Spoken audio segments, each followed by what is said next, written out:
Chapter 447.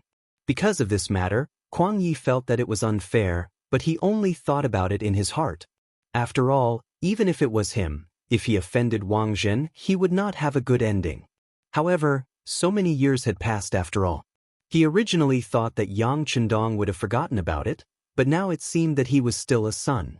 How could he dare to forget about his father's matter? In that case, could it be that this person's resentment towards the great Ming dynasty ran so deep? If that was the case, then things would be difficult to handle. Some thoughts, once born, would be like demons haunting one's body. It was difficult to get rid of them. Kuang Ye's expression changed again and again. He was still trying to analyze what Yang Chendong wanted to do. But at this moment, the sixth young master Yang spoke again. Forget it, that was a long time ago. Let's not talk about it. But Minister Kuang, do you think I will repeat my father's old path? Yang Chendong's face was very serious, which made Kuang Ye's heart tremble. Old path? Could it be that when one was old, one would be ostracized, oppressed, or even leave helplessly and die in a foreign land? This was probably an outcome that no one wanted to see.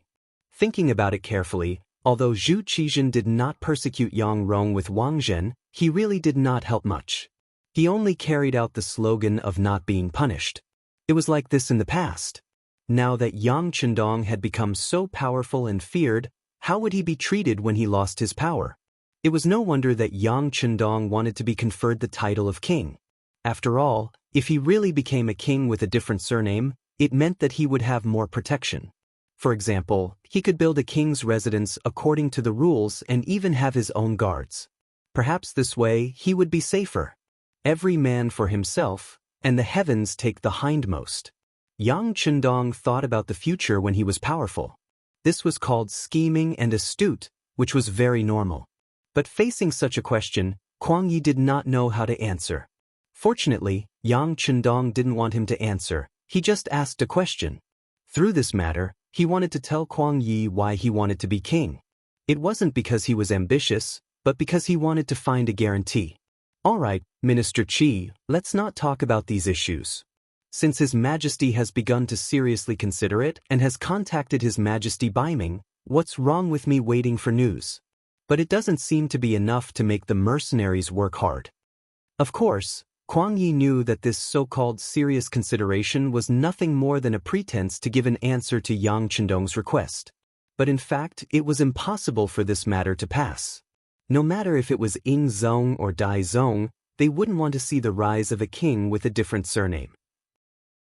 He believed that Yang Chendong must be able to see through this. Otherwise, he wouldn't have achieved so much in such a short period of time. The reason why he said this was just because he saw through it and didn't say it out loud.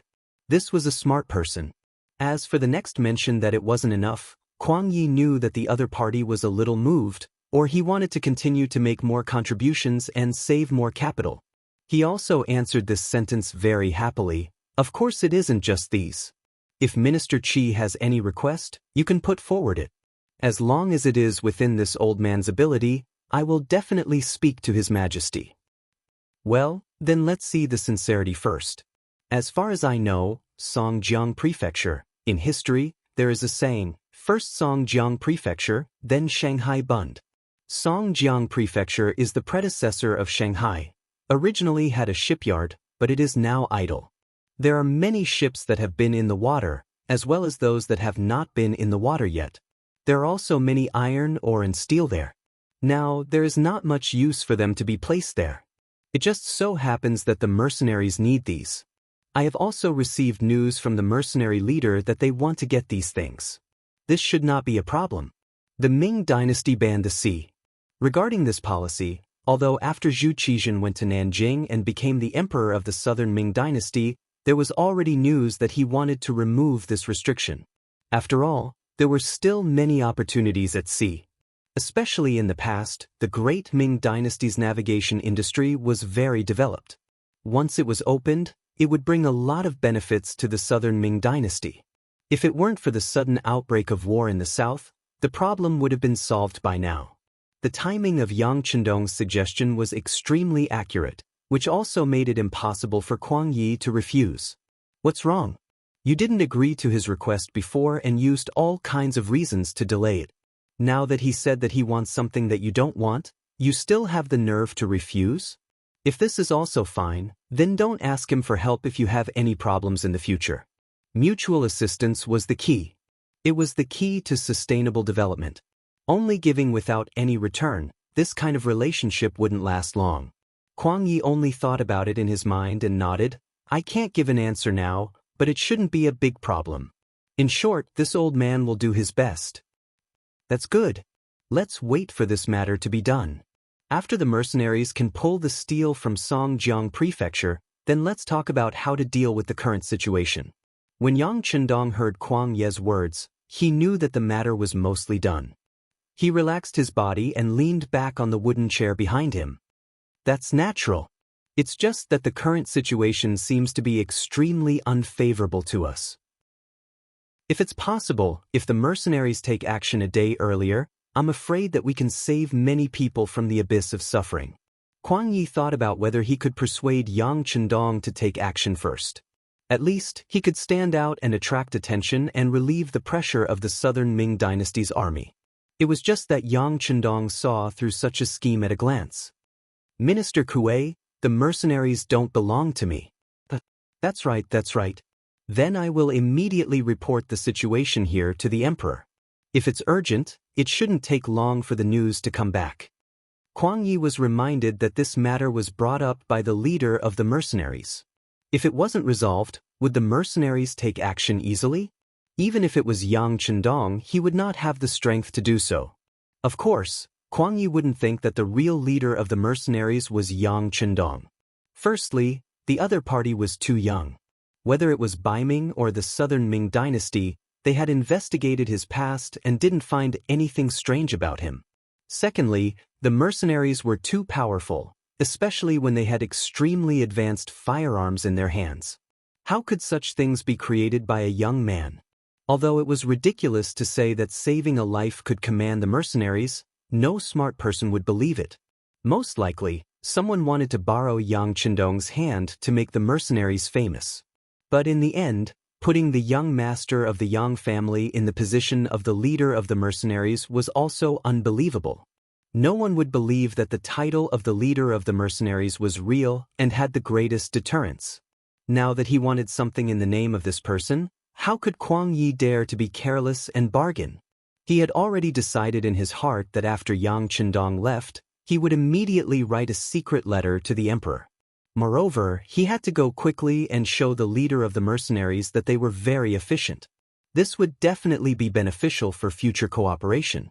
After everything was done, if he could send people to the mercenaries' headquarters to learn and even buy the advanced firearms in the mercenaries' hands, he wouldn't have to worry about the great Ming dynasty not being unified. He wouldn't have to worry about the provocation and harassment of the surrounding small countries. While Kwang Yi was still thinking about these things and even making plans for a beautiful future, he suddenly heard the faint sound of a gunshot. Then, a dazzling beam of light shot up into the sky. Even during the day, he could still vaguely see the dazzling scene of flying into the sky. The signal flare that Chiu Vi shot was not a crude thing made by the newly developed ordnance stone in Chichen City, nor was it a rudimentary toy made during the Republic of China or the war. It was a product made during the heyday of the military after the founding of the People's Republic of China. It represented the high-tech products of the 21st century. The quality of the signal flare was also very powerful. Once it was shot out, it was impossible for the nearby people not to see it. It was precisely because of its power that when it flew into the sky, not only did the Cold Vanguard Army, who had been on guard outside the city, see it, even Yang Chendong, who was discussing matters in the city, saw it immediately. Bang! Just as the signal flare rose into the sky, the sound of footsteps could be heard. Then, the door was kicked open from the outside. Tiger, Man and Beta Persei each carried a pitch-black Type 95 pistol and rushed into the room. Young master, are you okay? Our brothers are dealing with the people outside. The man first looked carefully at Yang Chendong as soon as he came in. When he found that the young master was fine, he couldn't help but breathe a sigh of relief. Then, he stood in front of Yang Chendong as if he wanted to hurt the young master and kill him first. Beta Persei was even more direct. He strode forward, grabbed Kuang Ye's collar, and lifted him up. When his feet were in the air and he felt that it was difficult to breathe, Kuang Yi, whose face was flushed, shouted in dissatisfaction, "What are you doing? Put me down, put me down." No matter what, he was still the dignified Minister of War. Now that he had the title of Grand Tutor of the Crown Prince, he was a well-known lower first-rank official. Even in the entire southern Ming dynasty, he was one of the most powerful people. Now that he was lifted up by someone, it was a psychological blow, not to mention how he felt. Put Minister Cheng down first. Yang Chendong had already thought of many things in this short period of time. Since the signal flare rose into the sky, it couldn't be unintentional. Something urgent must have happened. However, it didn't seem likely that it was related to Kuang Yi. If that was the case, why didn't he see any executioners in this room? As long as an old man like Kuang Yi was here with him, even if he had just been cured of the poison, he wouldn't be a weak person. Was Kuang Yi that bold? Chapter 448. Yang Chendong didn't believe that Kuang Yi had anything to do with this. At the very least, he shouldn't have been involved. That was why he asked Beta Persei to put Kuang Yi down. With Yang Chendong's order, Beta Persei reluctantly put Kuang Yi down. Kuang Yi coughed violently after he was released. Speaking of which, Yang Heir's strength was really great. That grab just now didn't have the slightest intention of being lenient. If he hadn't let go in time, it was likely that he would have suffocated to death in just a moment. After a series of violent coughs, Kuang Yi, whose face was still a little red, asked angrily, "What are you trying to do?" Kuang Yi only shouted angrily. He didn't ask too much because he realized that something was wrong. If Yang Chendong really wanted to harm him, he could have done it the moment he entered the room. Why did he have to talk for so long, to the point that the matter was basically settled before he acted? He felt that there must be some kind of misunderstanding. "What are we trying to do? Let's see what your men do first." Yang Chendong retorted. Although he respected Kuang Yi and some of the things he did, when it came to matters of life and death, he wouldn't hesitate to kill. "My subordinates?" But Kuang Yi fell silent after saying this. Naturally, he didn't have the slightest ill will towards Yang Chendong. Especially when he still needed to ask for help, he wouldn't have any other thoughts. However, he couldn't control what his men wanted to do. If someone disobeyed him and wanted to do something, he couldn't guarantee that he wouldn't be able to do it. At least before he figured out what was going on, he didn't dare to make any promises. Kuang Yi didn't say anything, so Yang Chendong didn't ask. Instead, he calmly sat back in his chair and looked outside. He believed that since there was a chance to send a signal, it shouldn't be too urgent. He just had to wait for the news. As long as he was fine, the Yang family army wouldn't be in a mess and there wouldn't be any big trouble. Yang Chendong quickly sat down with a calm look on his face. This gave Tiger's Mane and Beta Persei a backbone and they were no longer as flustered as before. Although Kuang Yi didn't sit down, he had temporarily regained his freedom. When he saw this scene, he couldn't help but sigh in his heart. Not to mention other things, just this calmness alone was something that no young man could do. While they were waiting, the outside gradually quieted down. From the beginning to the end, not a single Ming soldier or general rushed over. From this point on, Kuang Yi sighed in his heart. How could he not? With his experience, he could guess that his subordinates had been subdued. Or else, why would no one care about him, the powerful minister of the Ministry of War? Report. In less than a cup of tea's time, someone finally appeared outside the room in the inner courtyard. This person was no stranger to Yang Chendong. It was Ba Daojiang, who had joined the first guard squad not long ago. "What's the matter? Speak." As soon as he saw Ba Daojiang, Yang Chendong frowned. He knew that the first guard squad was assigned to protect his 2 wives today. Could it be that something had happened to them? Unconsciously, Yang Chendong's right fist suddenly clenched. He swore that no matter who it was, if anyone dared to have ideas about his wives or hurt them, even if it was related to the Southern Ming Emperor, he would never forgive them. Even if he was still not strong enough, even if he had limited military strength, insufficient population, and some of the foundations were not well established, he would still go crazy. Yang Chendong had the existence of a large warehouse. If he was forced into a corner, he would show everyone what a real cannon was, what a human meat grinder tank was, and what a high-altitude plane was. Yang Chendong's anger was conveyed through his tone. Ba Daojiang, who was half kneeling on the ground, felt a chill run down his spine. Recently, he was fortunate enough to become a member of the 1st Guard Squad and had more opportunities to interact with the 6th young master. It was because of this that this person who was younger than him always gave him the impression that he was very kind. It was hard for him to get angry, and even if the sky fell, he would not change his expression. However, now that he was so angry, it was as if he was a completely different person. Ba Daojiang's mind could not help but be in a mess. However, after all, he had been in the Jianghu for so many years, so he still had the basic skills to calm himself down. More importantly, he was now one of the 6th young master's men, and he was the kind that was fully trusted. With that in mind, Ba Daojiang tried his best to remain calm. Then, he recounted what happened in and outside Lu Shi's rouge shop. Assassination.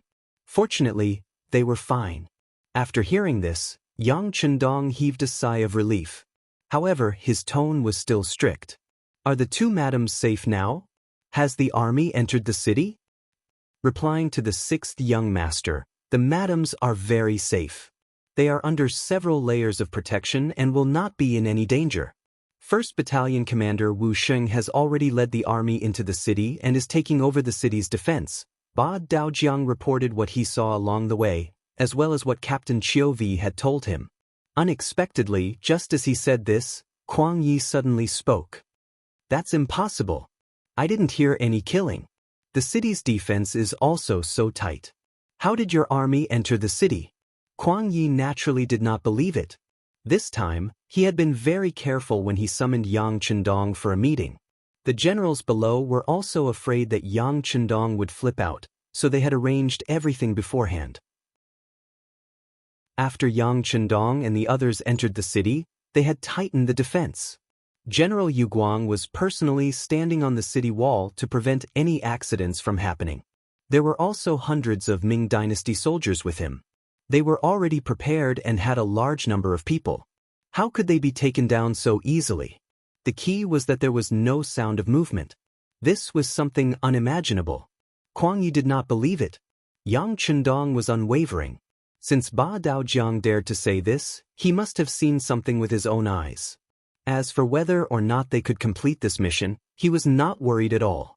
During this period of time, the Lung Feng soldiers did not have any specific training. Their goal and mission was to quickly attack the city. When the chains and climbing ropes were taken out, the Gaozhou prefecture, which was not very sturdy to begin with, was not much different from their own backyard. Yang Chendong knew why the Lung Feng soldiers were called elites and how powerful they were. He did not doubt the report. His anxious heart finally relaxed, and his expression returned to its original natural state. All right, you've worked hard. Let's wait here together. Ba Daojiang replied respectfully. He took out the black 9.5 style from his back and stared at the door. He looked like a door god who could stop 10,000 men from entering the door. It was an awe-inspiring sight. No one answered him from the beginning to the end. Kuang Yi, who was bored, finally sat down obediently. However, there was a hint of worry in his expression. He could tell that the scout who came to report would not lie. If that was the case, wouldn't his soldiers be too useless?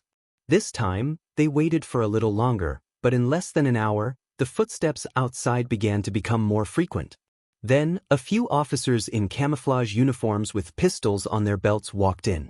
The leader was the commander of the 2nd Lung Feng Regiment, Luope. Behind him was the commander of the 1st Battalion, Wu Sheng. Because Kuang Yi was there, Luope did not bow. He only gave a standard military salute and said, "Commander, everything outside is under control. The 4 gates in the city are also locked down.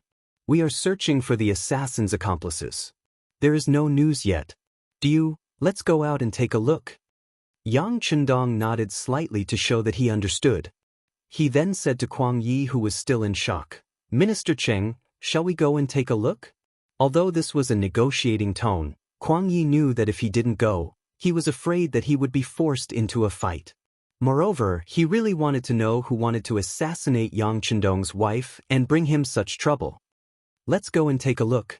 If the assassin is my subordinate, I will definitely give the Duke of Loyalty a satisfactory answer.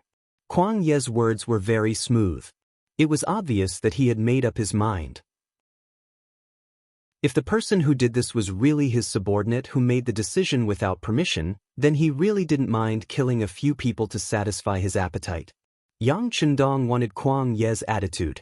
Just like how Kwang Yi could not fall out with him, he did not want to fall out with Kwang Yi either.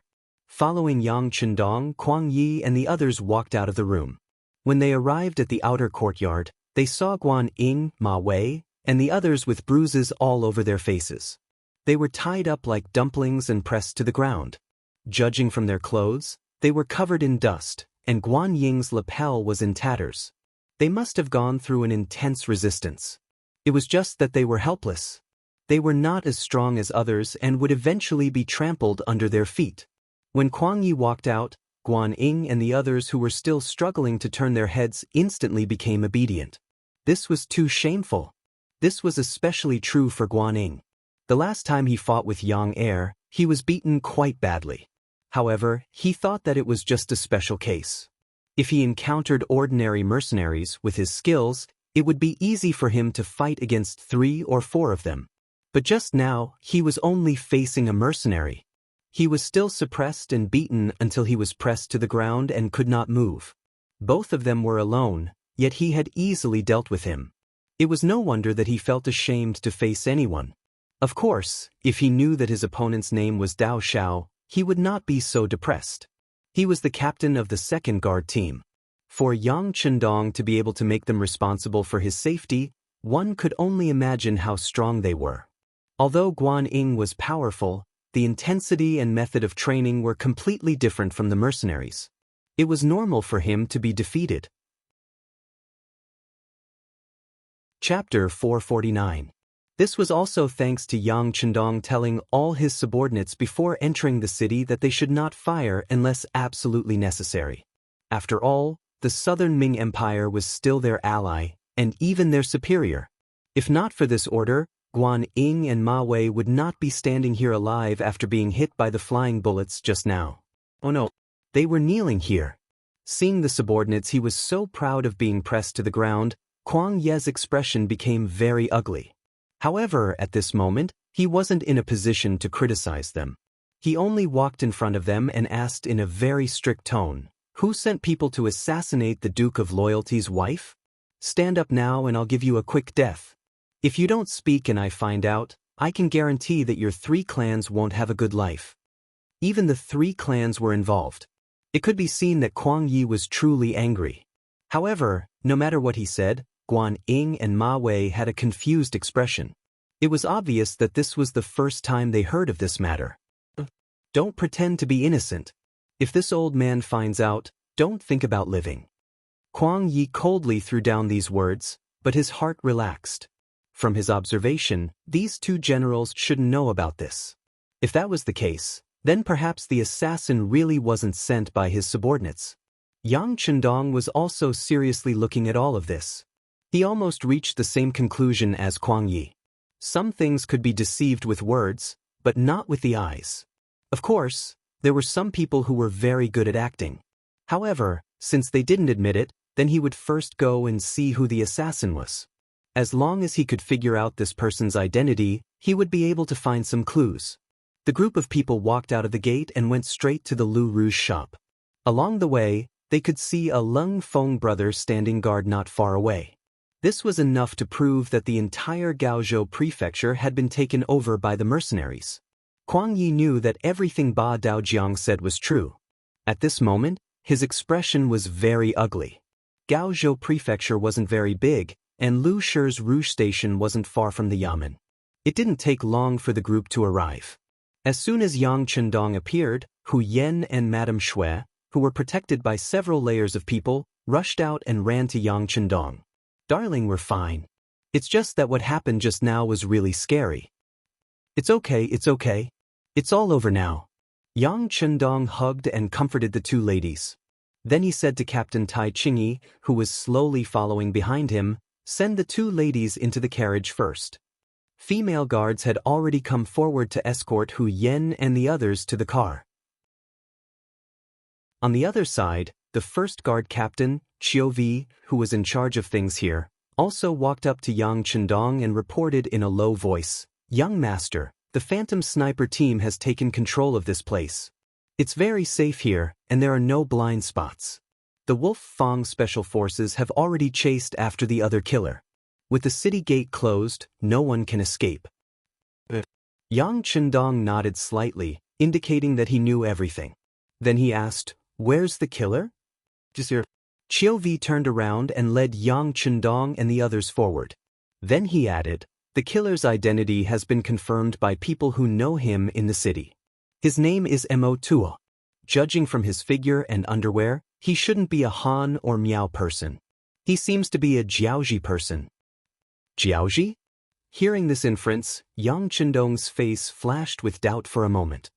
Yes, people from the security bureau just came over. Judging from his underwear habits, he should be a Jiaoji person without a doubt. Chiu Vi didn't just say it casually. This was the conclusion given by the security bureau personnel who were familiar with the situation of all parties.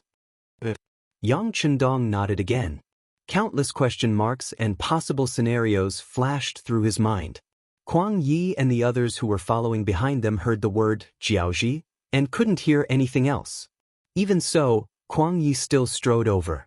Other than Ba Daojiang, who was following closely behind him to prevent any accidents, the rest of Lung Feng didn't move at all. An old man in his 60s was nothing in their eyes, even if this old man was the Minister of War. Kuang Yi strode forward and tore open Mo Tuo's coat. When he saw the clothes inside, his eyes focused and he shouted, "Yes, he should be a Jiaoji person. This kind of loose collar is their specialty.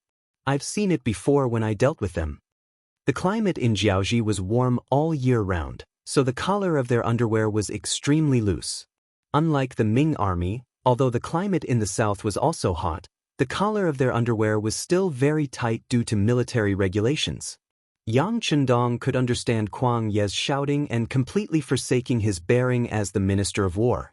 This was equivalent to eliminating him as a suspect. In fact, Kuang Yi had no motive to harm Yang Chendong at this moment. He wanted to borrow the strength of others, but he couldn't. Why would he try to kill him? Judging from this point alone, Kuang Ye's suspicions were greatly reduced.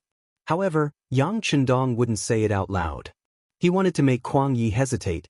After all, this territory was under the jurisdiction of the Southern Ming Empire. If something happened here, it wasn't wrong to look for the Southern Ming Empire. After Kuang Yi shouted for a while, he realized that no one agreed with him and could only give up. However, looking at his complexion, it was much better than before. He must have known the truth and was now relaxed. The atmosphere at the scene became much quieter. Tiger's man had already found a chair for Yang Chendong to sit down. Then, Chiu Vi reported what happened in detail. The sixth young master kept nodding as he listened. His gaze towards Tai Chingy, Ba Daojiang, and Peng Yu also became much gentler. Yang Chendong's emotions calmed down and everyone couldn't help but heave a sigh of relief. Even Minister Kuang Yi, who originally didn't know what happened, looked much calmer.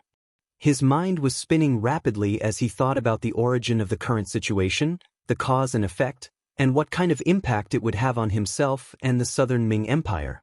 Time passed quickly while he was deep in thought. About an hour later, the Wolf Fang Special Forces finally appeared. Captain Tai, who, along with his team members King Kong, Violent Ape, and a few others, appeared with a relatively thin man in tow. The sixth young master. This is the person who ambushed the assassin and destroyed the evidence. He ran very quickly and took some effort. Captain Tai, whose voice rang out as the Langya Special Forces pressed the assassin to kneel on the ground. Everyone's gaze naturally fell on the assassin. However, even in the face of so many murderous glares, the assassin didn't show the slightest bit of fear. Instead, he looked at Yang Chendong, who was 2 meters away, and laughed loudly. "Brat, you dare to help the Southern Ming Empire go against our Jiaoji? Even if we can't kill you today, you won't have a good ending the next time." You will live in fear forever? After a few laughs, a piece of his tongue suddenly fell to the ground. He had actually killed himself by biting his tongue. Before coming here, Tai Hu and the others had carefully checked the assassin's mouth. After confirming that there was no poison, they were relieved to reattach his chin so that he could speak normally. However, no one had expected him to commit suicide by biting his tongue so straightforwardly. One must know that a person who could do such a thing so resolutely must be extremely ruthless. Perhaps it was easy for a person to be ruthless to others, but it was really rare to be so ruthless to oneself. After vaguely revealing his purpose, the assassin's mission was considered completed. He died in front of Yang Chendong. This scene shocked even Tai Hu. He quickly half-knelt on the ground and begged for forgiveness. However, Yang Chendong waved his hand and stopped him. Forget it. It's not your fault that such a person had the will to die. Of course, Yang Chendong could tell that the assassin was a man of sacrifice. From the moment he appeared, he did not intend to live anymore. He was even willing to live to see Yang Chendong just to say what he had just said. In the end, he just wanted to be a guide and point the way. As for his claim that he had been ordered by Jiaoji, who would believe that? Regardless of who had ordered him to do so, the possibility of Kuang Ye's instigation had to be eliminated. Whether the assassination of Hu Yen and Madame Shui was successful or not, it would only anger Yang Chendong. As long as he was not a fool, he would not carry out such an audacious plan in his own territory. Minister Xie, I'm a little confused. I'd like to return to the military camp first. As for what we talked about earlier, please do it quickly. Yang Chendong stood up and did not apologize to Kuang Yi. Although this matter was definitely not ordered by this person, it happened in your territory and within your jurisdiction. Based on this point, it would not be too much to wrong you. Of course, Kuang Yi understood this. He hated the uselessness of his subordinates for allowing the mercenaries to enter the city so easily.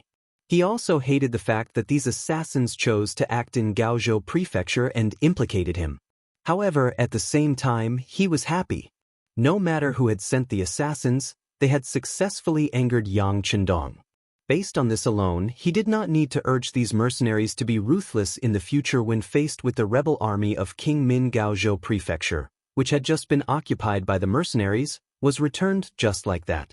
At the same time, Kuang Yi and his thousands of soldiers were given freedom. Teacher. Minister Xie. Seeing Guan Ying, Ma Wei, Yu Guang and the others' wronged and ashamed expressions, Kuang Yi waved his hand magnanimously. Forget it. It's not that you are too incompetent. It's just that the mercenaries are too powerful. From now on, you will see the difference between us.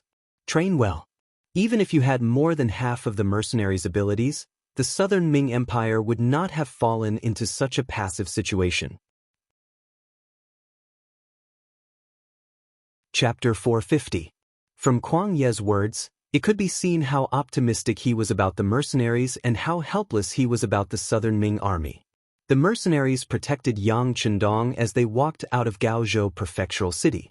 However, the sixth young master didn't immediately return to the carriage. Instead, he walked with the Lung Feng soldiers. He would do as much as he could to get closer to the military as he could. After all, the army was the foundation of a country. If he didn't have control of the army, then the so-called political power was just a joke. Seeing Yang Chendong walking casually among the troops, the people around him didn't relax. Especially Luo Pe, the leader of the second group of the Cold Front, they were extremely cautious. Even the safety of the 95 style on their backs had been removed. They looked like they were ready to fight any battle at any time. Feeling everyone's nervousness, Yang Chendong chuckled and revealed a very confident expression. There's no need to be nervous. As long as Kuang Yi is here, the Southern Ming army won't dare to be our enemy. Right now, their biggest enemy is still the Min King's rebel army. Since Yang Chendong, who had always been meticulous, made such a statement, the surrounding Lung Feng soldiers naturally relaxed a lot. However, at the same time, there were smart people who heard the different meaning in his words. For example, Tiger's Mane asked the question in his heart. Young master, if that's the case, they won't be our enemy now, but they will be in the future, right? When Tiger's Mane asked this question, the Lung Feng soldiers around Yang Chendong all pricked up their ears. Clearly, this was something they were very concerned about. That's right. Without making Tiger's mane and the others wait, Yang Chendong nodded with certainty. But it's not that they want to be our enemy, it's that we want to be their enemy. Although the Ming dynasty is still prosperous, some of its policies are no longer popular. Water can carry a boat, but it can also capsize a boat. Everyone should know this. If we don't reform, then even if we don't do anything, other people will replace us. Yang Chendong's words were not alarmist. Although the great Ming dynasty in this period of history had only entered the middle period and gradually weakened, because of his appearance, too many changes had occurred. For example, the division of the great Ming dynasty into the north and south was the most obvious difference. A powerful country was suddenly split into two halves. Whether it was military strength or economic foundation, they would all suffer a serious blow. In addition, the country's policies were already rotten to the core. Even if he did not make a move, the Ming dynasty would not last as long as it did in history. When Yang Chendong said that there was a problem with the national policy, he was referring to the policy of emphasizing agriculture and suppressing commerce. Although China had always been like this in ancient times, believing that agriculture was the foundation of the country, believing that all labor should be engaged in agriculture and not in industry and commerce. As the saying went, one more person engaged in industry and commerce meant one less person engaged in agriculture. It seemed like this idea was very reasonable. In fact, it was precisely because of this argument that the previous dynasties did not have a large population. Could it be that the monarchs in history did not see the benefits of having more people? Could it be that only Taizu said that there was strength in numbers and that it was easier to do things with more people? Of course not.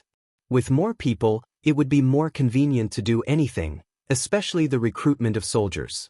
Whether it was the number of people or the quality of the soldiers, it would improve a lot. But why was it that there was a truth that everyone understood, but which dynasty would really implement it? Even when the country was stable, they would relax the training of the army and even the expansion of the personnel. In the face of the country's crisis, they did not even have a decent army. As a result, they were defeated again and again, losing political power and everything. Naturally, it was not that they could not see all this, but it was limited by the environment. The most important point was the food problem. There was only so much land, and there was a limit to the food.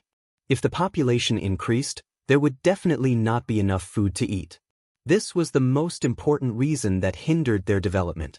For example, in the 100 years from the reign of Kangxi to the reign of Qianlong, the price of rice in Jiangnan had increased by 4 times, and the price of fields had increased by more than 10 times. For those poor commoners who did not have the money to eat meat, rice was their rigid demand. Then the problem was, what if they could not afford to buy rice? If they could not even feed themselves, how could they have more children and create a larger population? Fortunately, there were still sweet potatoes in the Qing dynasty. Although its taste was simple and its nutritional value was not high, it could still fill the stomach. Therefore, some people jokingly called the Kangxi and Qianlong age the sweet potato age. There was a certain reason for this. Therefore, in this way, the land became the foundation of the country. How to let the people have more land and let them have enough food and clothing. When they were rich, naturally, the country would be rich and strong. This was what people meant by hiding wealth among the people. But it was this truth that many people did not understand. On the contrary, soon after a dynasty was established, a privileged class would quickly appear. And this privilege showed that they would have a large area of land in a very short period of time. In the beginning, it might not be much, but as they continued to develop, they would naturally have to seize more land from the people to maintain their power and enjoy a high and luxurious life. They had no choice but to compete with the people for benefits. Take Yang Chendong for example. After he was conferred the title of Duke of Loyalty, he also had his own legal land, and he was given more than 5,000 mu. Because the Ming dynasty was divided into the north and south, in order to discuss Zhu Qizhen, Dai Zong Qiyu deliberately gave the fief to Jianing in the south, making this fief impossible. But not everyone was like Yang Chendong, who was feared by the emperor. Most of the nobles who got their hands on land actually benefited from it. So where did these benefits come from? Of course, they could only invade the powerless ordinary people. As a result, the stable life of many ordinary people was broken. They went from owning land themselves to being tenants, which was to rent the land of the rich. Over time, life would become more and more difficult. In order to survive, all kinds of thoughts would appear and be produced. Think about it, when a person's life was a problem, what sense of responsibility and national honor did you expect them to have? For people like this, once there was a war, they would be lucky if they didn't turn around and fight against you. How could you expect them to work for you? More importantly, these privileged people were exempted from taxes. This was equivalent to completely wasting the best land in the country. If this continued in the long run, how could the country not be destroyed and how could it not be attacked by groups? This was the problem with the Ming dynasty's national policy that Yang Chendong said. And if this national policy was not changed, even if the Qing dynasty did not appear later, it would still be replaced by other forces. Then again, was there a way to solve this problem? Of course there was. As people often said, as long as one was willing to use one's brain, there would always be more ways than difficulties. At least in the face of the current situation, Yang Chendong had a way to solve the problem, and that was to walk with more legs. If a country wanted to develop, to be strong, and to stand at the top of the world, it was absolutely impossible to walk with only one leg. It must be diversified. This meant that not only did they need agriculture, but they also needed industry. Once the country was strong and the people were rich, everyone could live a life without worrying about food and clothing. Then, who would think of rebelling for no reason? Even if there were some people who had such thoughts and wanted to bewitch others, there must be people who dared to agree.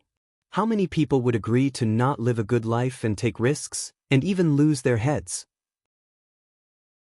In particular, Yang Chendong attracted potatoes, which had a high yield and could fill the stomach, which was tantamount to solving the problem fundamentally. Then, as long as the land in the hands of the powerful people was weakened and let the people have it again, these people would be guided to develop light industry, handicraft industry, and heavy industry. Then they would be able to become rich. Then it would be good for everyone.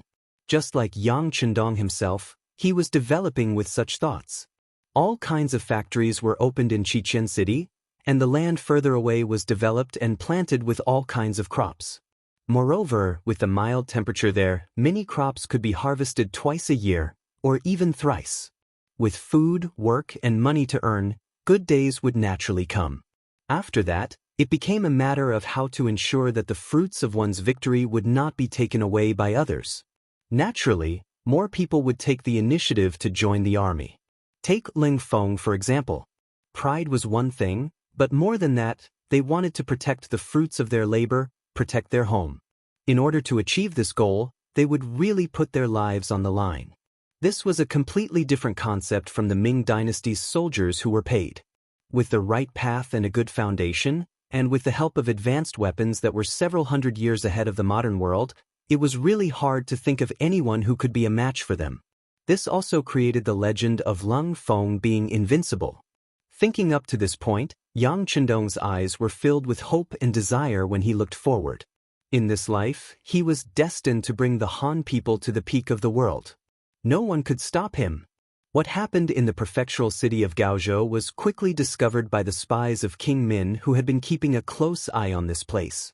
After the news spread, the prepared lobbyist, the eloquent Chen Tian, went straight to Gaozhou prefecture. At the same time, the secret letter written by Kuang Yi had also been sent to Nanjing City, to the front of Zhu Qizhen of the Ying sect. Kuang Yi actually managed to convince Yang Chendong, and more importantly, his opponent even assisted him. Jiaozhi actually sent people to assassinate Yang Chendong's wife. This forced the Duke of Loyal Courage to do something even if he wanted to. Chapter 451.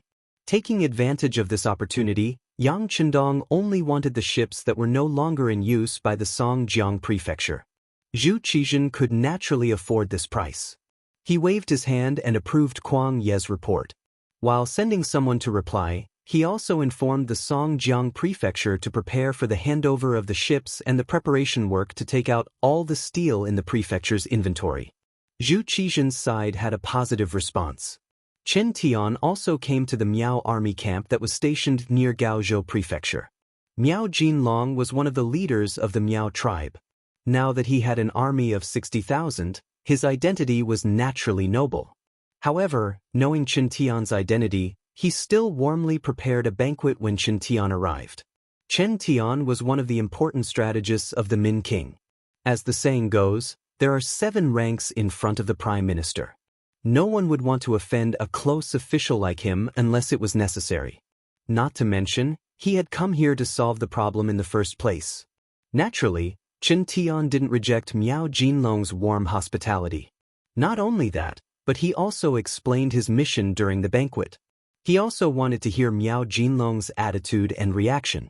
After all, they had fought with mercenaries before, so they should be familiar with this Duke of Loyalty. Miao Jinlong knew Chen Tian's purpose of coming. Especially when he heard that Chen Tian wanted to lead the mercenaries to the Jiaoji kingdom, he raised his hand and agreed wholeheartedly. Due to the geographical location, the Miao people had always been at odds with the Jiaoji people. Now that there was a chance to weaken the other party's strength, it was of course a good thing. Miao Jinlong was overjoyed. He called out the scholar Zoda and gave him a detailed explanation of what he had learned so far. From Zoda's words, Chen Tian had a better understanding of the mercenaries. He was even more determined to lead the trouble to them. Therefore, he only rested for one night. The next morning, he had someone send a letter to the mercenaries. First, he stated his identity and the purpose of his visit. Since ancient times, there was a saying that the envoys would not be killed when 2 armies fought. But in reality, the people who died as envoys did not know who they were. Before he understood the attitude of the mercenaries, mainly Yang Chendong, Chen Tian would of course not appear rashly. Even if the other party didn't kill him and handed him over to Kuang Yi, he would suffer a fate worse than death. Once the letter reached the mercenary camp, it was quickly delivered to Yang Chendong. When Yang Chendong saw that it was Chen Tian who had come to visit, he was only stunned for a moment before he smiled. It was really like someone delivering a pillow to him when he was feeling sleepy. After the discussion with Kuang Yi, Yang Chendong guessed that Zhu Qizhen would definitely agree to his request if he didn't care about the title of king with a different surname. After all, the king of Min's faction had directly affected the political power of the southern Ming dynasty. But Yang Chendong had been thinking about how to treat King Min's people these days. With the strength of the mercenaries, coupled with the sufficient weapons just sent by the marine, it is not difficult to deal with them face to face. However, if he really did that, the pressure on the southern Ming Empire would decrease, and they would definitely consider dealing with him. This kind of strategy of swallowing wolves and luring tigers was not what Yang Chendong wanted to see. Just because he needed a large number of Han people, he couldn't fall out with the southern Ming Empire. Otherwise, even if he went on a crusade and conquered a large area of land, who would be in charge of it? Let the foreign race take over? This was absolutely impossible. If this was the case, it was unwise to be the enemy of the southern Ming Empire. What he wanted was to slowly digest and change, not kill a lot of Han people to show his strength or build a country similar to the Ming dynasty. If that was the case, it was just a change of dynasty. Once many years had passed, what was the difference between the Ming dynasty and other historical dynasties? The so-called Great Yang Chendong began to think about how to solve the crisis of the southern Ming Empire without making them too big. Once his strength rose to a certain level, it would be time for him to come back and reap the fruits of victory. After thinking for a few days, he finally had some ideas. If he wanted to do this, he must obtain the support of one person, and that is the Min King. As mentioned before, if Yang Chendong wanted to dominate and not just build a country, he needed a large number of people. Then how large is this large number of people? To put it simply, the more, the better. According to Yang Chendong's intention, he didn't just want to conquer the Ming dynasty in the future. On the contrary, in order to maintain the growth of the population here, he might want to conquer this place in the future. What he wanted was not just Asia, but the entire world. He wanted the Han people to stand at the top of the world. Wherever you go, your identity as a Han person is incomparably noble. If you are lucky enough to be born in a Han family, then you will be like a noble from birth. Wouldn't it be difficult to achieve this? Of course it was difficult. However, for the various advanced weapons in the warehouse, and the munitions factories that Qiqian City had given enough conditions and books, the production of new weapons would only increase. As long as the quality of the army was good enough, and there were enough numbers, firearms would have an absolute advantage over spears and swords. This also meant that this idea was destined to not be a dream, and there was a chance to achieve it. There was a problem. After conquering so many territories, how would they rule? That would require a large number of Han people to do it. Without people, even if they could conquer this place, they wouldn't be able to become the ruler of this place. It was just like when the Japanese entered China. How powerful were they at that time? They were even in existence that could sweep through the entire Asia. There were even times when they created an example where a few dozen people could manage a county with hundreds of thousands of people. So what? In the end, if they wanted to devour an elephant, their stomachs would explode. Although there were some other factors, it was undeniable that if they had enough people, they might be able to achieve their goal. Speaking of which, if they wanted to have more people, they couldn't make the Han people under the rule of the Ming dynasty their enemy. Otherwise, if they fought to their heart's content, they wouldn't have enough officials and soldiers who would listen to them and were loyal to them. Even if they destroyed southern Ming and Baiming, the country would still be in chaos. Once chaos began, who knew how many people would die and how many years it would take to restore the population to 60 million? Even if it was 60 million, Yang Chendong still felt that it wasn't enough. Fortunately, after the appearance of potatoes, the food problem of the people was greatly alleviated. Now, whether it was Baiming or southern Ming, they were encouraging people to have more children. From the looks of it, the country's population might increase exponentially in 10 years. The appearance of these new people might increase his chances of achieving his goal. However, the prerequisite was that the Han people's population couldn't be reduced for no reason. For this reason, Yang Chendong couldn't be enemies with the Han people under the king of Min for no reason. What he really wanted to deal with was the foreign race, Jiaozhi. Jiaozhi was now an ally of the king of Min. How to bypass them to deal with Jiaozhi was the problem that Yang Chendong was thinking about these days. At this time, one of the important officials of the king of Min, Chen Tian, wanted to see him. If this wasn't an opportunity, then what was? Thinking about the appearance of the assassin Mo Tuo a while ago, he was from Jiaozhi. In addition, there was more accurate information from the inside. Mo Tuo's attack was originally the decision of the king of Min's higher-ups. They wanted to kill with a borrowed knife. With this accurate information from the inside, Yang Chendong could guess the main reason for Chen Tian's visit even if he used his big toe. Or rather, this was what Yang Chendong hoped for. This was exactly what he wanted. Even so, Yang Chendong only kept the joy in his heart. On the surface, he still pretended to be indifferent. Never let your opponent know what you were thinking. This kind of person was truly qualified and an excellent diplomat. Young master already knows about this. Arrange for him to come over tomorrow. Tiger's Mane, go and contact him first. Yang Chendong didn't say much. In fact, he didn't need to say much. Tiger's Mane was one of the closest people to him. He always knew what he was thinking. It was necessary to wait for the right price to sell.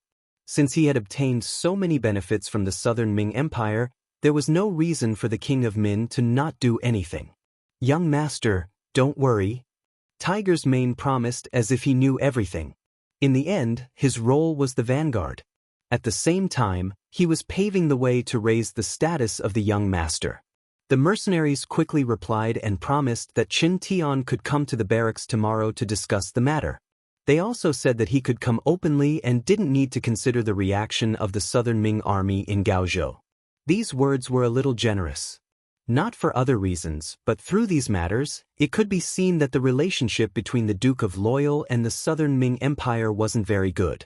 The southern Ming Emperor, Zhu Qizhen, was very afraid of Yang Chendong. This was already public news. Now, it seemed that it wasn't wrong. Chen Tian, who received a reply, was naturally very happy. He thought about how to persuade Yang Chendong when he saw him several times.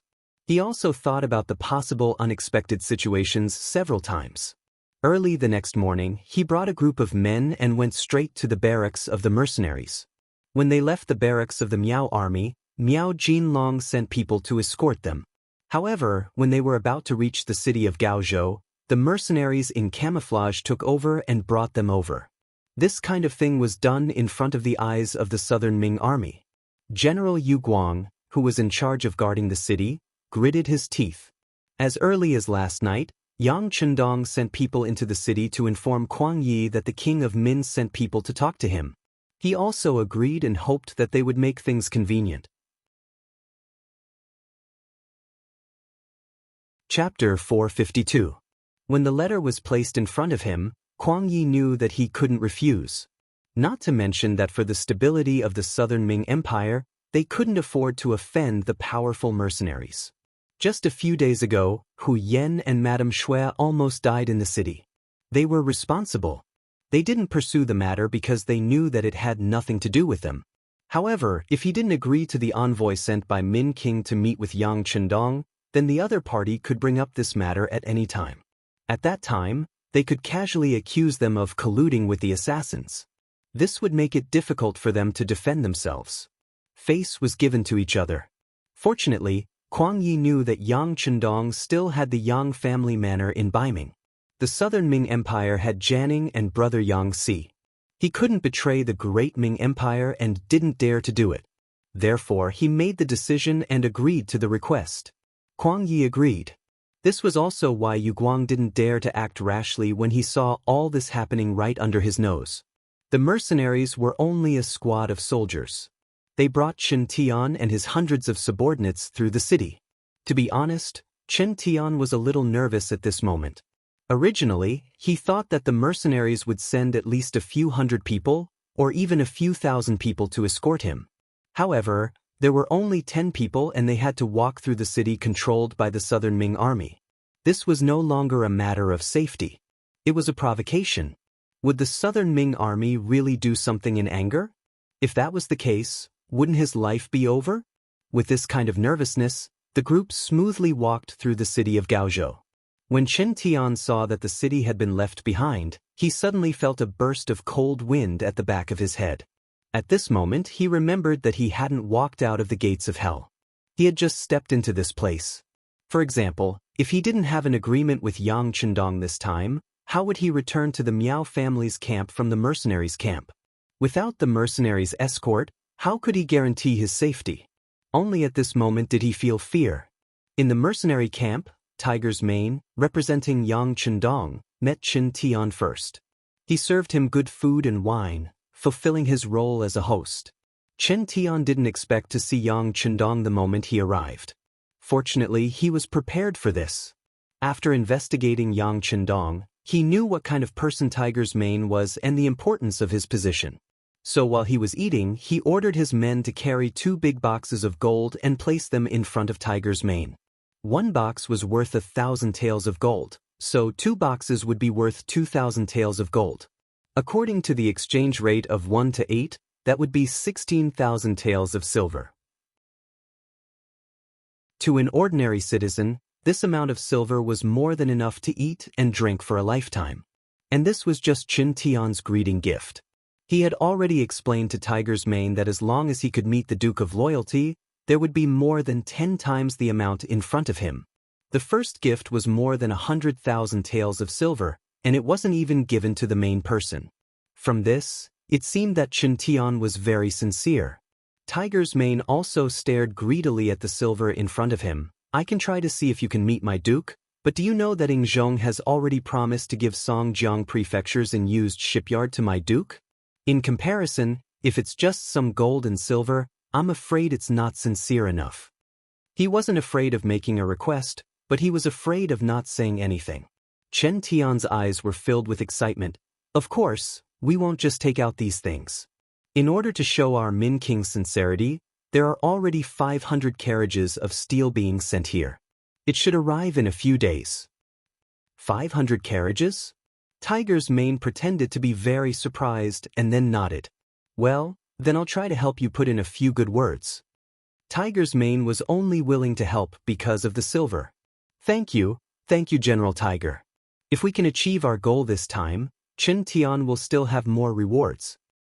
Ha, you're too kind, Tiger's mane said with a greedy face and poured a cup of wine directly into his stomach. And on the same night, Chen Tian was allowed to meet Yang Chendong. He met the extremely young but powerful Duke of Loyalty of the Ming Dynasty. Chen Tian greets the Duke of Loyalty. After meeting, Chen Tian's eyes revealed a trace of surprise. He cupped his hands and bowed respectfully.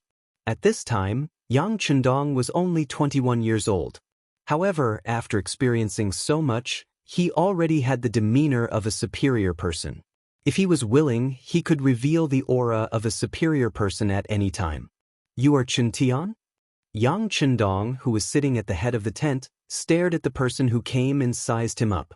Then, he said very casually, I heard from Tiger's mane that you are very good at doing things. You even want to give me a gift? Is it because your king of Min is afraid of me? Unlike the calmness he showed when he was with Lung Feng, at this moment, Yang Chendong showed a very arrogant side. Although Chen Tian looked submissive at this time, in fact, he was quietly observing Yang Chendong. Before this, he had grasped a certain amount of data and even read a lot of intelligence. However, Chen Tian believed in everything he saw with his own eyes. Although the intelligence said that the Duke of Loyalty was courageous and talented, Chen Tian always thought that this person was still too young. Even if he was young, it was inevitable that he would lose his cool when something happened, especially when he had won repeatedly. It was inevitable that he would be arrogant. Now, it seemed that it was true. Seeing that Yang Chendong had only glanced at him a few times before ignoring him with his nose in the air, not only did he not feel humiliated, on the contrary, he was very happy. It was good to have a weakness. As long as he could grasp it, it would be easy to deal with him. Yes, our King of Min really wants to be friends with you. You saved Emperor Yingzong without fear of death on the battlefield. You forced Walla's army to retreat with your excellent means. You even completely destroyed Master Huang's army in Guangdong in a very short time.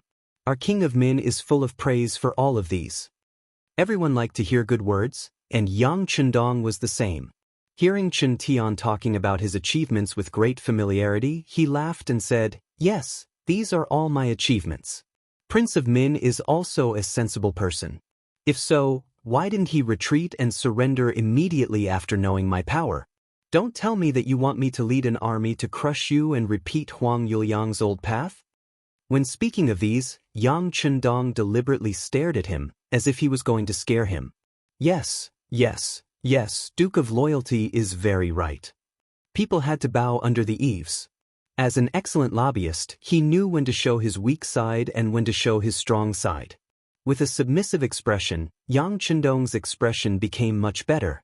Seeing that the sixth young master's temper was not so bad, Chen Tian hurriedly said what he wanted to say, Our King of Min really wants to be friends with you, Duke of Loyalty.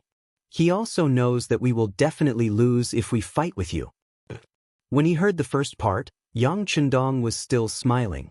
But when he heard the last part, his face changed. But I dare not say what I want to say next. I am afraid that I will make you angry. Chen Tian looked up and showed an aggrieved expression. Just say what you want to say. I won't blame you. Say it quickly.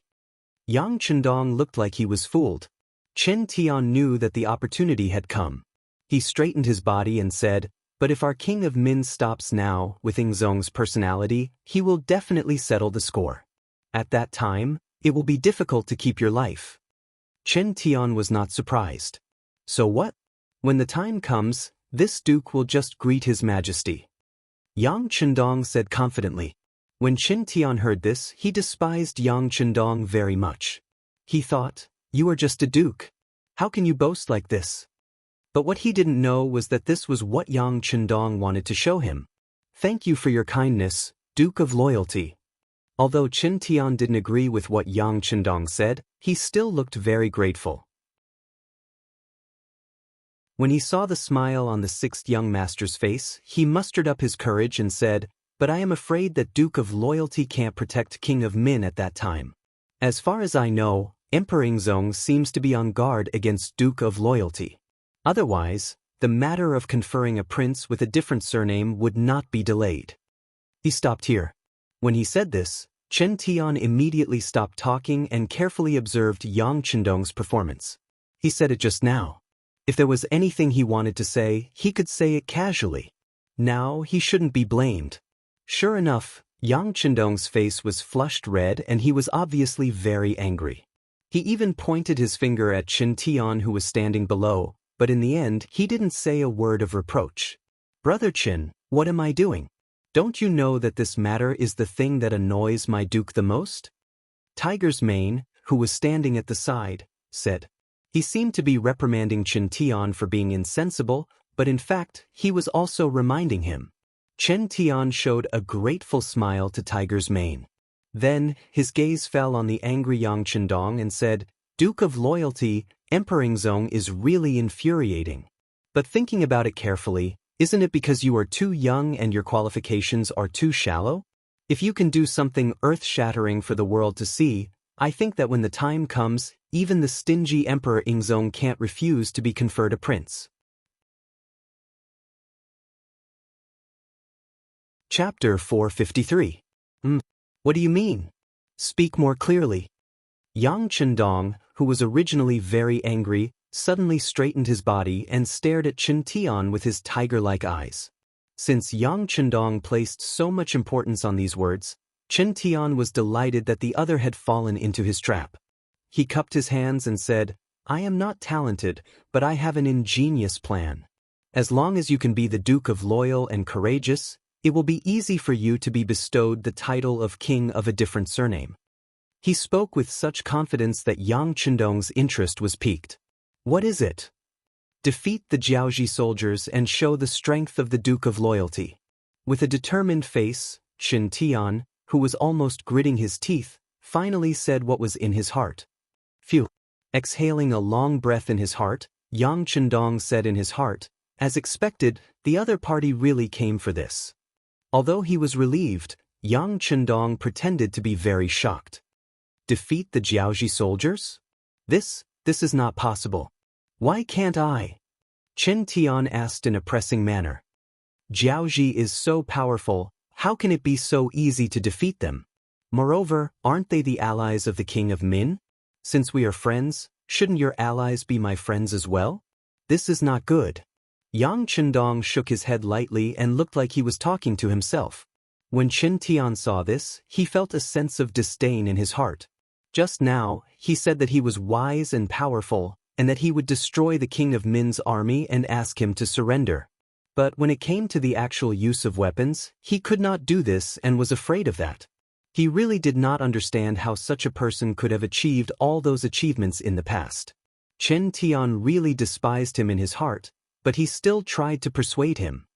Duke of Loyalty, although Jiaoji is our ally, they are still of a foreign race. As the saying goes, those who are not of our race will have different opinions. The attitude of Rongdi is not the same as that of Hua. No matter what, the King of Min is the king of the Great Ming. He has the pure bloodline of the ancestor. How can he tolerate a foreign race doing whatever they want in the Great Ming? Previously, we had no choice but to form an alliance. But in fact, we were wary of each other. In the end, we were just using each other's relationship. There is no affection.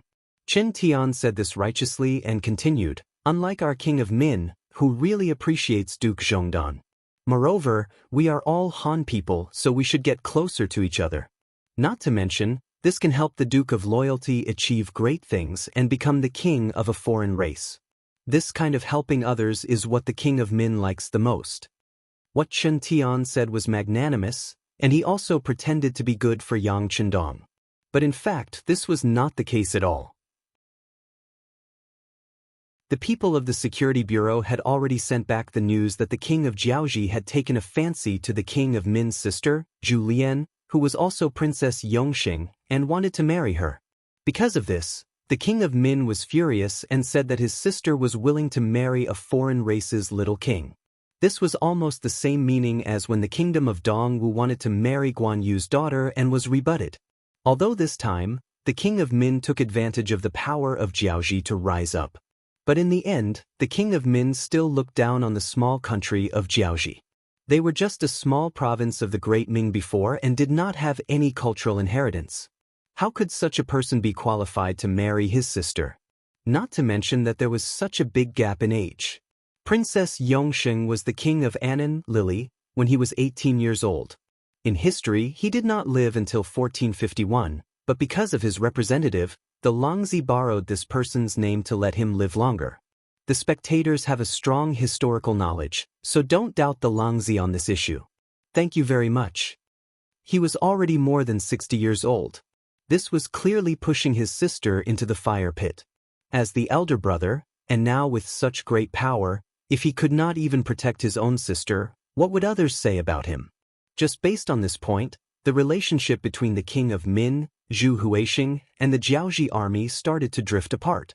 In addition, along the way, the Jiaoji army burned, killed, and looted everywhere they passed. They were very overboard and caused the people's lives to be in chaos. The king of Min had already made up his mind to deal with them. It was precisely because of these things that Chen Tian came here to fan the flames and wanted to use someone else to do his dirty work. In their eyes, as long as the two sides could fight, regardless of whether Yang Chendong won in the end or the Jiaoji army won in the end, it would be beneficial to them. Since that was the case, why should they be polite? Chen Tian had his own plans, but he did not know that the handsome young man, Yao Yingjun, who was on good terms with Princess Yongxing, Zhu Lian, was an important spy that the Security Bureau had placed in the other side. The information regarding this had already been sent back, and Yang Chendong was well aware of it. This was the importance of information. If he knew everything in advance, he would have more time to deal with it, and he would be able to find the best way to solve the problem. What Chen Tian said was extremely righteous. From the perspective of the nation and country, even if Yang Chendong knew the truth, he would not correct it. Wasn't all of this what he wanted to do? Since he could not do anything to the Han people, then it should not be a problem to deal with the foreign races. Especially Jiaoji, the predecessor of the modern Vietnam. They had betrayed the country several times and angered the brave People's Liberation Army, causing them to kill their way into their territory. The most hateful thing was that the other party's military warehouse was filled with all sorts of goods that were made in China. That kind of feeling must have been very chilling. In order to prevent such things from happening in the future, Yang Chendong made up his mind to deal with them a few hundred years in advance, so that those disgusting things would never happen again and would disappear forever.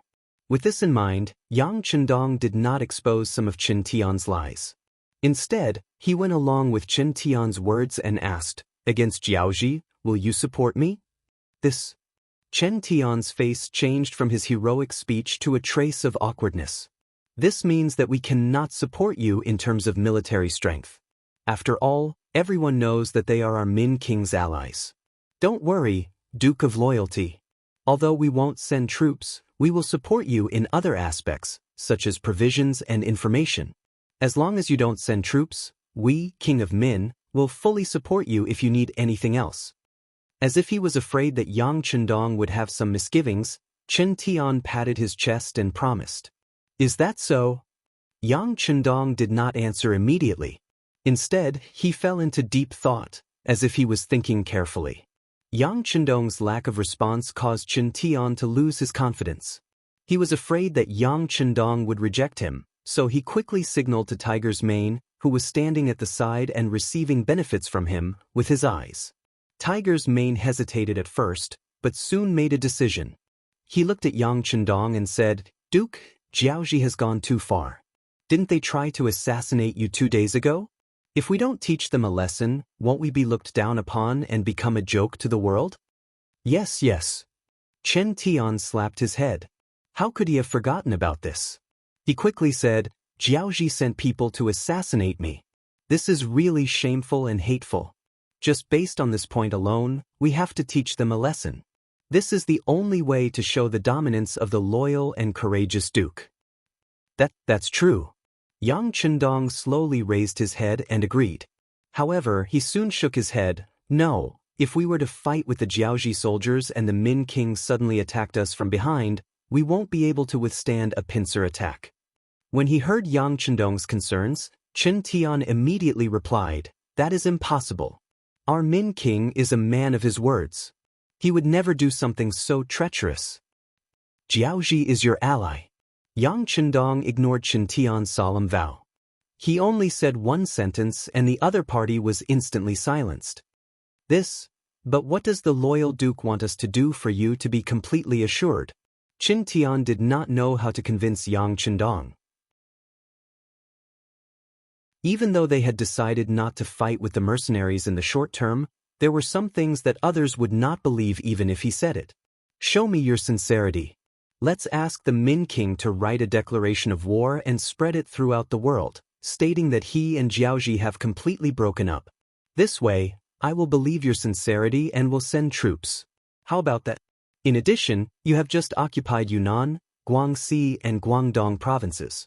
I believe you have a lot of captives in your hands. Coincidentally, the leader of the mercenaries, the big brother that I saved, is in need of people. You should also show some sincerity and make my big brother happy. Not a lot, just 100,000 people. Men, women, old and young are acceptable." Yang Chendong proposed the plan that he had decided on long ago. Yang Chendong, who understood the situation of the Min king, naturally knew that the other party did not like the Jiaoji army and would not make a move on him in the short term. However, there was always a possibility. Before the situation changed, who knew what would happen in the future? Most importantly, if he wanted to do this, he would need the support of Nanming. This declaration of war became very important. This was also the reason why he could convince Minister Kuang Ye to not make an enemy out of the Min king and the Miao army and focus on dealing with Jiaoji. Without this declaration of war, how would others believe him if he just said it himself? At least, it would be easier for him to ask for 100,000 people. He had just occupied 3 provinces. Others might not have it, but he had a lot of people in his territory. Moreover, he did not only want young people. In this way, he could also help the other party solve the problem of having too many people but not enough food. Yang Chendong proposed his own request.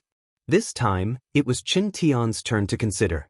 100,000 people was indeed a problem. He could just give more to the older children and less to the young men. He could make the decision on this issue.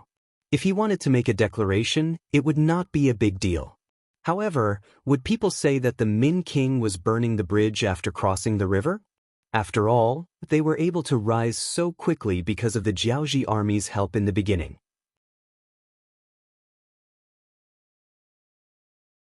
Chapter 454.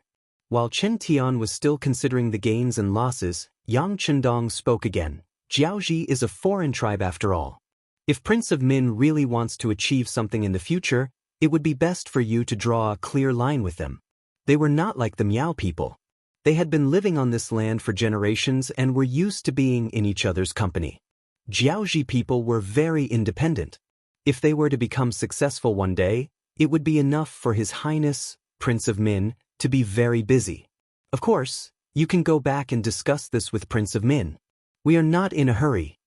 Yang Chendong was indeed not in a hurry. Regardless of whether it was the steel that Zhu Qizhen wanted to give him or the steel that Prince of Min gave him, they had not arrived yet. With the mindset that having the steel in his hands was the way of the king, he would not do anything as long as these benefits were not in his hands. Even though he was already mentally prepared to fight Jiaoji, he still had to take things one step at a time. Chen Tian thought that there were some things that he could not decide, so he raised his head and said seriously, "Then I will report it to His Highness King Min. I think it will not take long for Duke Zhongdan to give a satisfactory answer. But please rest assured that regardless of whether this matter is successful or not, we have no intention of becoming enemies with Duke of Loyalty and the mercenaries." Yang Chendong nodded satisfactorily at the other party's goodwill. "Good. As long as Prince of Min's army and the Miao army do not make things difficult for us, we will not take the initiative to cause trouble. You can rest assured about this." This was considered an agreement that both parties agreed upon. Based on this agreement, Chen Tian did not come here in vain. Thinking that Prince of Min still had to make a decision on the declaration of war, and thinking that Jiaoji was pressuring him step by step, he decided to take his leave. Following this, Leng Feng naturally sent them out of the camp. Unlike when he came, the hundreds of chests of gold and silver that Chen Tian brought were all placed in the mercenaries' camp. This was originally a show of sincerity. Since the negotiations went smoothly, there was no mention of taking back the chests. Not long after Chen Tian left, Tiger's Mane represented him on a trip to Gaozhou's prefectural city. He followed the young master's instructions and explained the key points of this negotiation to the other party. Kuang Yi was waiting for news in the government office. Since Yang Chendong sent someone to inform him that there would be an envoy from King of Min, Kuang Yi could not sit still. Yang Chendong and his mercenaries were so powerful that he was shocked more than once. The current southern Ming Empire was already riddled with holes. They were already facing huge difficulties. If the mercenaries switched sides at this time, the southern Ming Empire would really be in danger. It was precisely because he knew the severity of the matter that he didn't have a single moment of rest in the 2 days since Chen Tian had passed through the city and arrived at the mercenary camp. Because of this matter, Guan Ying, Ma Wei, and the others repeatedly tried to persuade him. For example, they said that Yang Chendong's fourth brother was still in Jianing. If the Duke of Loyal Courage dared to make a move, they could use his fourth brother to threaten him. Some people even suggested that when Chen Tian passed through the city, they could kill the envoy directly. By then, it would be more difficult for the Duke of Loyal Courage to ally with King of Min. In the face of these schemes, by the time they reached Kuang Yi, they were all rejected by him. Now Yang Chendong had not made a final decision. If they pushed him so hard, it would be easy for him to be pushed to the side of the opponent. If so, they would really be sinners for all eternity. Kuang Yi, who was already very old, would not agree to such a risky thing. Not to mention, based on his understanding of Yang Chendong, this person was very considerate of the overall situation. Otherwise, he would not send troops to Guangdong to quell the rebellion of the Yellow Bandits without receiving any benefits. It was only because the Emperor, Zhu Qizhen, did not believe in all kinds of things that led to the current situation that was not very good.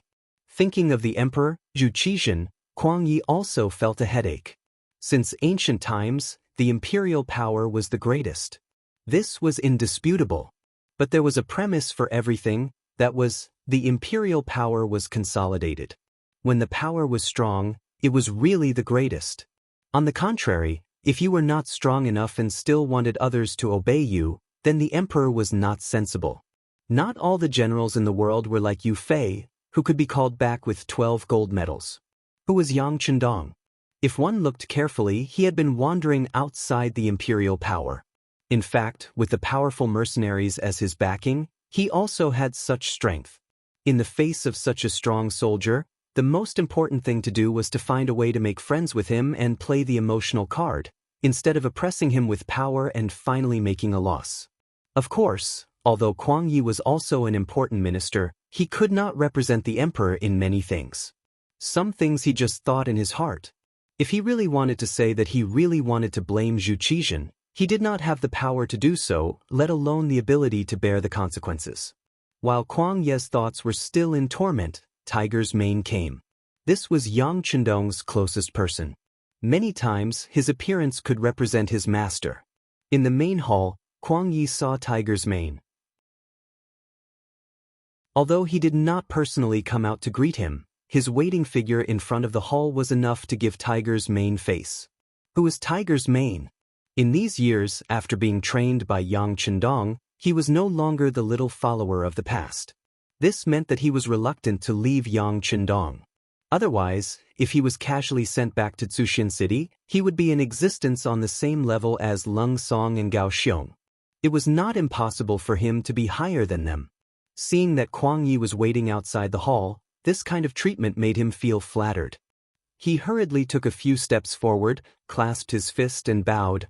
"This little Tiger's Mane greets the minister." Kuang Yi politely extended his hand and helped Tiger's Mane up. "Brother Tiger, there is no need to be so polite.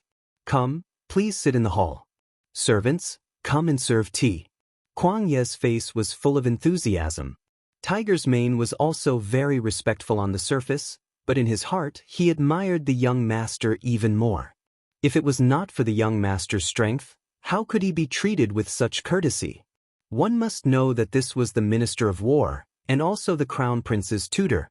How could an ordinary person like him come into contact with him, let alone be treated with such courtesy? Tiger's Mane's thinking was correct. The Ming dynasty's hierarchy was very strict. An official was an official, and a citizen was a citizen. This was not something that could be confused at any time. Even if this official's position wasn't high, and the other party was a rich gentleman, the official still had to be stronger in a real conversation. This was because he didn't just represent himself, he had the support of the entire team of scholars behind him. Not to mention a high official like Kuang Yi. Other than the emperor, there were very few people who could give him any face. But it was this kind of person with such a high position that was able to come out of the hall to greet him. If it were any other citizen, they would have already knelt on the ground, with tears flowing down their faces, as if they were willing to die for their friend. Exaggeratedly, even if they were immediately asked to die, there would probably be people who would agree. But all of this was completely different when it came to Tiger's Mane. Following the young master, and especially seeing the development of Crimson City, his vision had long been different from ordinary people. In his heart, even the emperors of the Southern Ming dynasty and Northern Ming dynasty could not be compared to his young master, let alone a minister of war. Moreover, a minister of war who was weak and defeated. With this confidence, when Tiger's Mane spoke to Kuang Yi, he maintained enough autonomy, neither servile nor overbearing, and did not have the slightest intention of lowering his head. Kuang Yi listened carefully to Tiger's Mane's report. When he first heard that there were 100,000 people, he did not seem to understand. After all, why would the mercenary army need so many Han people? But then when he heard that Yang Chendong asked the king of Min to make a public declaration of war against the Jiaoji army, his attention was completely diverted. He suddenly stood up from his chair. Did the king of Min agree? Not yet. Tiger's Mane acted as if he did not see Kuang Ye's excitement. He shook his head and said, "The messenger Chen Tian said that he would go back and discuss with the king of Min. But my young master also said that there would be no problem." Yang Chendong said that there would be no problem, so Kuang Yi was much more confident. It had been proven that on such a major issue, the Duke of Loyalty would not speak without thinking. And if this was the case, it would be great. Without the support of the Jiaoji army, the strength of the king of Min's faction would naturally be greatly reduced. At least in the short term, they would not have the strength to continue north. This would give Southern Ming more time to breathe. Once they made good use of it, the recruited recruits would be trained, and it would be equivalent to having another powerful army. At that time, they would go all out to the south and solve the problem of the king of Min. Thinking that Southern Ming finally saw the dawn of revival, Kuang Ye's spirit became much better. When he looked at Tiger's Mane, his tone became more determined. "Then I will have to trouble Brother Tiger to convey to the Duke of Loyalty that we thank him for everything he has done for Southern Ming. If this matter is successful, it will be a great merit. I will report it to the emperor." Tiger's Mane felt that Kuang Ye's words were sincere. He cupped his fist and said, "I thank Minister for your kind words on behalf of my young master. Oh yes, my young master also said that once the king of Min really makes a public declaration of war, Minister, please give up on Gaozhou Prefecture for your own safety. Southern Ming should also take this opportunity to recuperate. Once the training of the new army is completed, then it will be time to go south and solve the problem of the king of Min. Before that, it is better not to act rashly.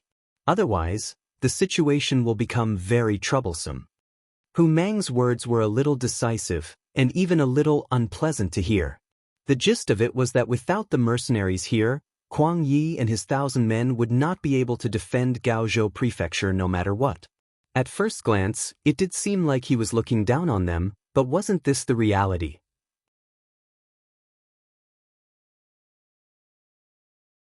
Chapter 455. Not to mention the huge difference in military strength between the two sides, Gaozhou Prefecture was already an isolated city. Around him, except for the road back home in the northeast, the other directions were all occupied by the king of Min and the Miao people. In such a situation, even if they did not attack the city, they could surround Kuang Yi to death. The situation was like this. It was not because Tiger's Mane's words were unpleasant. Kuang Yi, who knew this, was not angry. Instead, he clasped his fist and thanked him. I am grateful that Duke Zhongdan is still thinking for me. Brother Tiger, please go back and tell Duke Zhongdan that I am not an inflexible person. I will give up Gaozhou Prefecture and return to Nanjing to train the new army. Kuang Yi was so honest and admitted his shortcomings and weaknesses. This made Tiger's Mane think highly of him. Okay, I will pass on your words to my young master. I will take my leave now. While Tiger's Mane and Kuang Yi were talking, Yang Chundong called the two regiment commanders to discuss in the tent. Regiment Commander Liu, I have equipped all your auxiliary soldiers with Type 81 rifles. How are you guys getting used to it? After returning a simple and efficient military salute, Yang Chundong asked the auxiliary regiment commander, Lu Zhua. The last time he fought with Miao Bing using cold weapons against cold weapons, the result was naturally a great victory. However, his side's losses were not small, at least in Yang Chundong's eyes. In order to preserve his sufficient strength, and also to display his sufficient advantages, he decided to equip all the auxiliary soldiers on the battlefield with the 81 automatic rifle, which was commonly known as the 81 automatic rifle. The reason why they were not equipped with a better 95 style was because they wanted to differentiate the cold edge from the auxiliary weapons. Secondly, and more importantly, with the current strength of Crimson Nest City's arsenal, they were still unable to create the 95 style. Even for the Type 81 rifles, Yang Chundong first took out a large number of finished products for them to understand and disassemble. In addition, they already had the successful experience of their predecessors. A lot of information was found in the warehouse. It was because of all these advantages that the Type 81 assault rifle could be used. It had to be said that there was no lack of smart people everywhere, especially the craftsmen of the Great Ming Dynasty. In terms of intelligence, they were no worse than the craftsmen of any other period. It was only because they didn't have enough development environment that they naturally went from being brilliant to being ordinary. During the Ming Dynasty, craftsmen had very little social status and their income was extremely low. It was already considered good if they could fill their stomachs. Even so, there were still some people who wanted to invent something that was very practical and pushed the development of social science forward. Unfortunately, the person who made such a contribution did not receive a reward that was proportional to his efforts. There were even some people who gathered the materials for their own experiments. Once they succeeded, the fruits would belong to the Ministry of Works and the Emperor. The only thing they would get was the title of a good craftsman, which couldn't be eaten or exchanged for money. Under such a system without any incentives, it was easy to imagine that even the best craftsman would soon become a commoner. However, the same people in Yang Chundong's hands were completely different. The armament factory in Crimson City implemented a guaranteed incentive system. The guaranteed salary referred to how much money you would receive after completing the work at hand. The incentive system referred to how much you would receive after completing the task or making other contributions. In fact, the craftsmen of this dynasty did not lack strength and brains. Once there was space for them to display their abilities, everyone would hold their breaths and fiercely exert their strength. Because of this, many outstanding people appeared. Not only did they receive honors, such as medals of various levels in their hands, they also received large amounts of gold and silver. This reward system that not only gave them fame but also money made all the craftsmen burn with passion. Under such a big environment, naturally, they would get twice the result with half the effort. Just like the armament factory, the quality of steel determined how many guns and cannons could be produced. In the process of tempering steel, with the help of the books provided by Yang Chundong, they could make the steel more solid instead of being so brittle. They could also increase the density of the steel so that there would not be many small bubbles in the performance, which would be easy to explode. Regarding this basic knowledge, there were clear records in the books. As long as one diligently studied, they would discover that many of the principles were not that difficult to understand. It was just that they lacked imagination. Once he did it, he would realize that things were so simple when he looked back. The armament factory began to expand and improve. batch after batch of Type 81 rifles were brought out and sent to the temporary port of Laizhou Prefecture a few days ago. At this point, all the auxiliary soldiers had changed their equipment. Speaking of which, facing Yang Chendong's inquiry, the auxiliary commander Lu Zhua had an excited expression. "Sixth young master, don't worry. Most of these people have practiced guns before. After a short period of adjustment, they will be able to regain that feeling. Once on the battlefield, they will definitely be able to display their strengths." It was no wonder that Lu Zhuo was so excited. In the past, he had only seen the Cold Vanguard use advanced firearms to slaughter enemies. Although they were also equipped with the new type of bows and crossbows, the effective range was still too short. The advantage wasn't very obvious. Because of this matter, the battalion commanders and company commanders below him had looked for him more than once. They had asked him when they would be able to be like the Cold Vanguard and use advanced firearms to kill enemies in battle. In the past, when faced with this question, Lu Zhuo would remain silent because he didn't know when this day would come. But now, the Type 81 rifles were given out. Although they were still lacking in functionality compared to the Type 95, especially since they were handmade, there were still some differences between the same gun. It still required the soldiers to familiarize themselves with each gun. However, compared to the cold weapons in the enemy's hands, these rifles were already many times stronger. Once they used these Type 81 rifles on the battlefield in the next war, it was easy to imagine what the outcome would be. Just thinking about it made him excited. Lu Zhuo was still standing there with a face full of excitement. Yang Chendong's gaze had already landed on the commander of the Cold Vanguard 2nd Regiment, Luo Pe. The brothers of the Cold Vanguard will have to work hard for a while. Teach the auxiliary soldiers how to use guns and how to maintain them. And you guys, you must pay close attention to the safekeeping and use of guns. Absolutely do not allow any guns to be lost. Even more so, do not allow anything bad to happen. Once someone shows signs of doing something bad, immediately kick them out of the team. Do not show any mercy. His gaze once again landed on Kong Jie and Song Zhe, the two regiment political commissars. Yang Chendong's tone was a little strict. Guns were not like other things. Once in the hands of the enemy, they could create chaos or even assassinate people. They could take people's lives in the blink of an eye. In the face of such an advanced double-edged sword, one had to be vigilant. This was also why only the auxiliary soldiers were issued Type 81 rifles.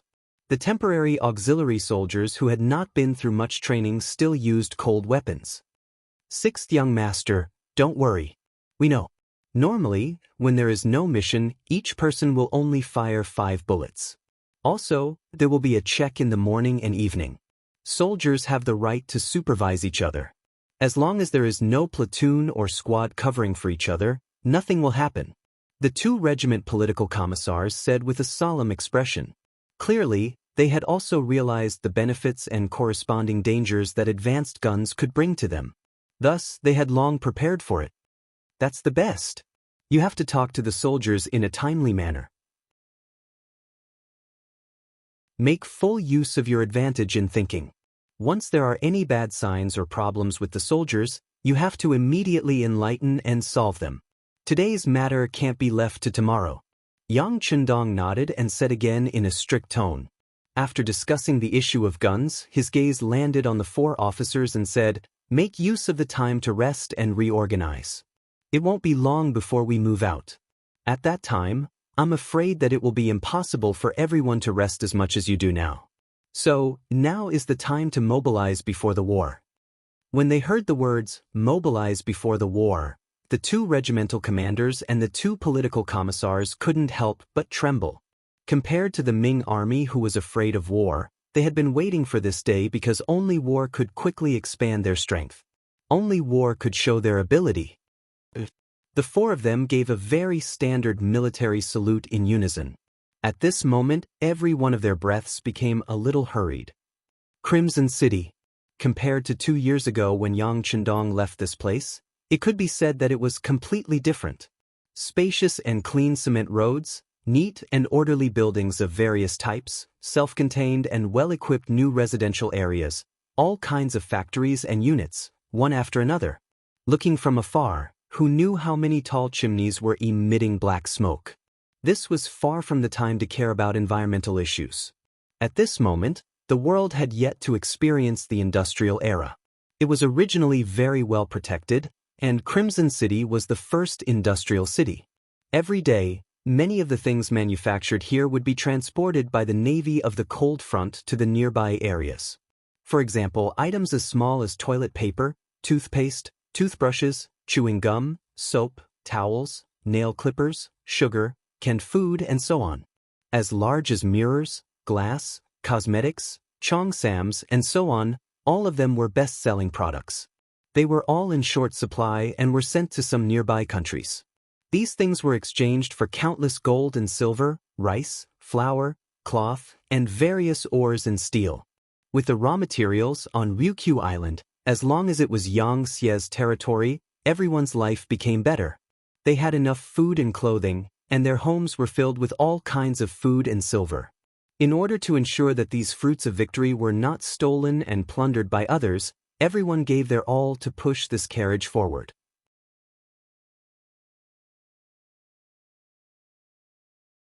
Chapter 456. One of the branch factories of the main food factory, the instant noodle factory. The factory's director, Zhou Dei, was leading nearly 3,000 workers in the factory to make the newly developed instant noodle. This was the political task given by the sixth young master in a letter. Along with the detailed process of making instant noodle, there were also 2 boxes of finished products. Zhou Dei was the first person to fully understand the book and develop the first bowl of instant noodle. According to the reward system, after passing the political review and confirming that there were no problems with the person and family background, he became the first factory director of the instant noodle factory. Before, when he heard that the first person to develop instant noodle would be the factory director and become the leader of 3,000 people, Zhou Dei didn't believe it. But when he really did it and was entrusted with this important task, at this moment he was extremely excited. At the same time, his admiration for the sixth young master was like a torrential river. No one knew when it started, but there was a legend in Kaohsiung City. It was said that the sixth young master was a god sent by the gods to save the hardworking people and change the world. Otherwise, why would the sixth young master always be able to come up with all kinds of new things that they had never heard of before, or even dared to think about? The ancient people were originally very superstitious, and most of them didn't have any culture, so it was easy for them to be taken advantage of. In addition, Yang Chendong did indeed get a lot of good things that smart people couldn't think of, such as the various advanced guns and cannons guarding Ryukyu Island. With these facts, more and more people believed in this legend, so much so that the Yangxia higher-ups who first spread this rumor also agreed with it. Instant noodle was precisely based on this legend. Of course, this was also due to the big warehouse. When the bags of instant noodle were opened and soaked in hot water and eaten by everyone was full of praise and praise. The higher-ups immediately decided to rush the production of these things. Not only could they replace food to provide food for the people, but they would also be excellent military supplies if they were placed in the army. It would play a crucial role in solving the problem of food rations for the soldiers. With the help of some books that Yang Chendong found in the warehouse, the method of making instant noodles was listed in detail. Then came the more complicated manufacturing machine. Once the machines were available in batches, the production of finished instant noodles would be greatly accelerated. All of this work was left to the blacksmiths in the munitions factory. There was strength in numbers. After nearly half a year of various experiments, the first batch of machines finally left the factory. The moment they were distributed to the instant noodle factory, Zhou Dei and more than 3,000 employees were so excited that they shed tears. They knew that their opportunity to perform had come. He took out the wheat, oil, and other materials that he had prepared beforehand. With the help of the machine assembly line, the first batch of homemade instant noodles was finally ready. Due to all kinds of problems, the production of the first batch of instant noodles was full of twists and turns, and the machine had to be stopped from time to time.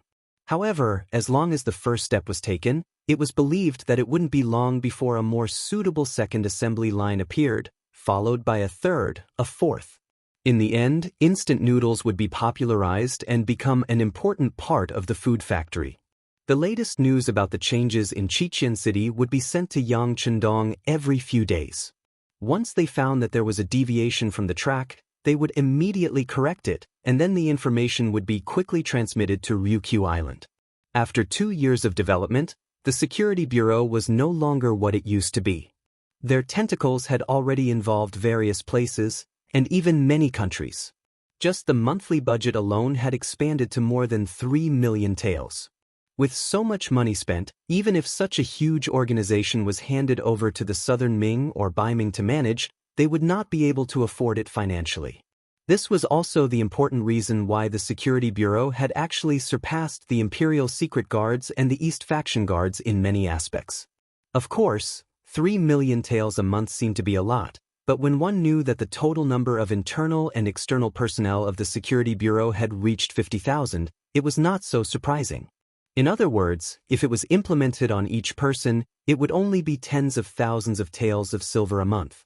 It must be known that in order to find out useful information, these people would definitely spend a lot of money. Often, it was just a small piece of inadvertent information. If one wanted to be the first to get it, one would have to spend a lot of money and time in the early stages. In this regard, Yang Chendong had no intention of reducing the amount at all. In his eyes, the Security Bureau had not developed enough. His goal was the whole world, and he had only just touched Asia and a small part of Europe. This result naturally could not satisfy him. It could also be imagined that once one day, when they really went out, the Security Bureau would definitely be the group of people who would always be at the forefront. When they went to a new country, a new environment at that time, the expenses would really be huge.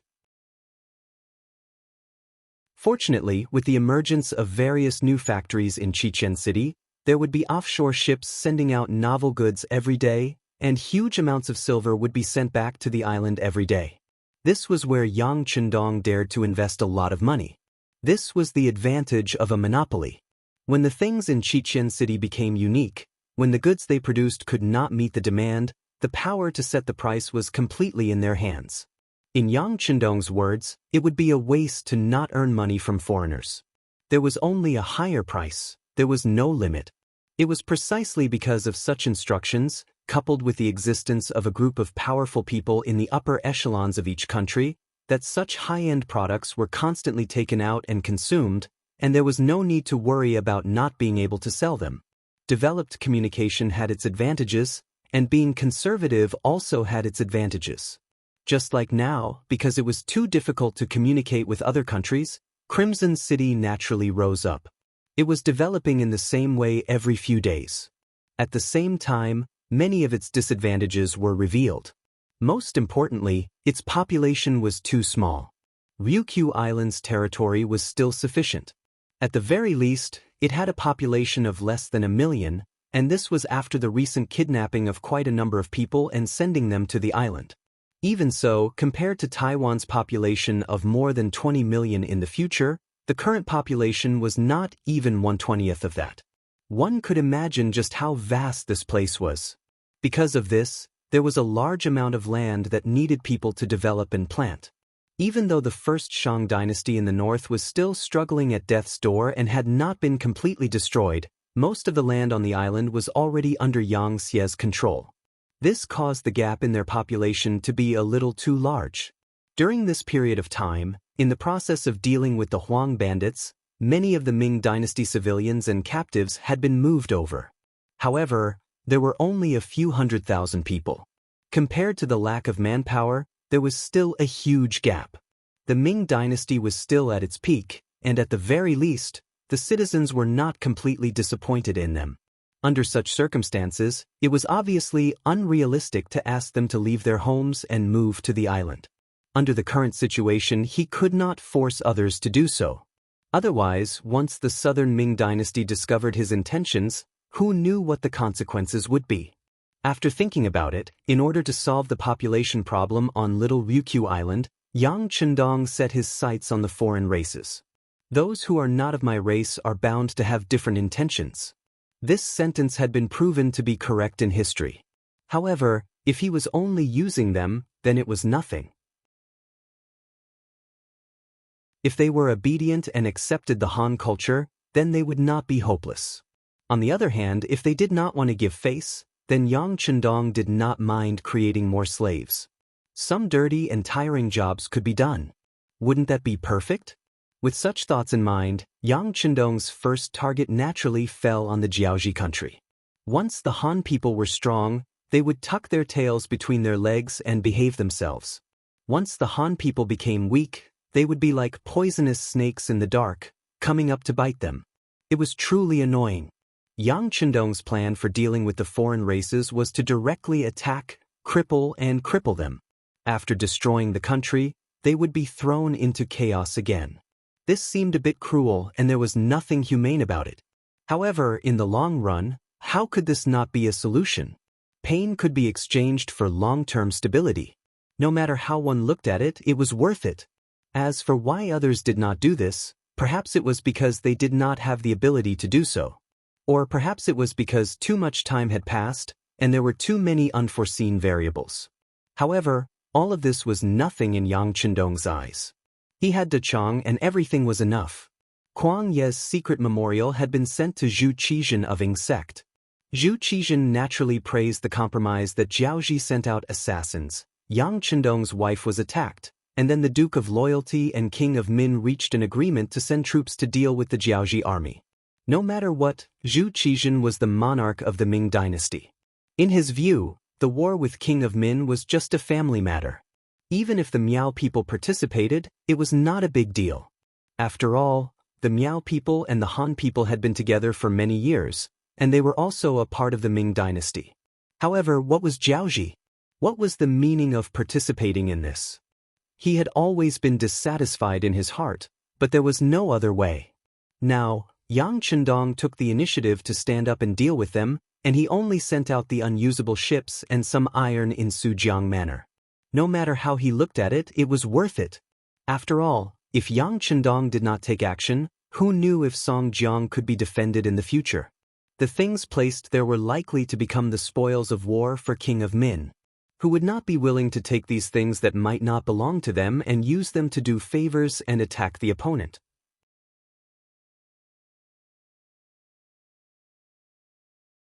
Chapter 457. As for whether Yang Chendong would fight with the Jiaoji soldiers after obtaining the item, Zhu Qizhen wasn't worried at all. Not to mention that Jiaoji's actions would attract Yang Chendong's anger. Just based on what Kuang Yi said in the secret report, would the King of Min issue a declaration of war against Jiaoji? Based on this, it was enough to make people feel relieved. Even though Zhu Qizhen would never admit the King of Min's status as an independent king, he would not admit that the declaration of war was legitimate. However, if the contents of the declaration of war were beneficial to him, then it was a different matter. He would just turn a blind eye to it. Since Zhu Qizhen agreed, the following matters naturally went smoothly. After the decree was issued, the southern Ming soldiers in Songjiang Prefecture began to get busy. After the decree was issued, Zhu Qizhen seemed very satisfied. Once the Jiaoji army didn't participate, the King of Min would lose an arm. The difference in military strength between the two sides would become smaller and smaller. Once the King of Min had enough time to develop, it would not take long for the chaos in the south to be quelled. At that time, it would be time for him to consider the matter of the northern expedition. However, before this, there was also one thing that made Zhu Qizhen unhappy. That was Yang Chendong's physical conditions suddenly improved. Zhu Qizhen no longer dared to underestimate Yang Chendong since the incident with Tu Mu. Facts had proven that his caution was correct. At the very least, everything Yang Chendong had done up until now had caused others to have a whole new level of respect for him.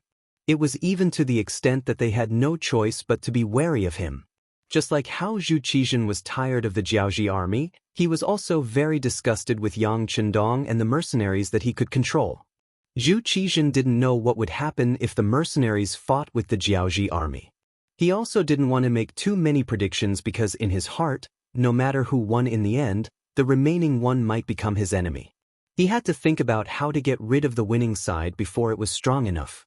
For this matter, he called over the chief eunuch, Chao Jixiang, and the commander of the embroidered uniform guard, Meng De.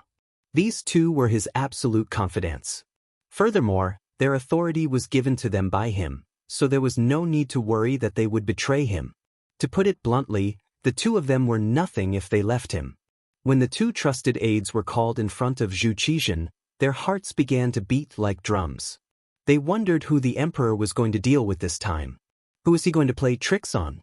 They couldn't be blamed for having such thoughts.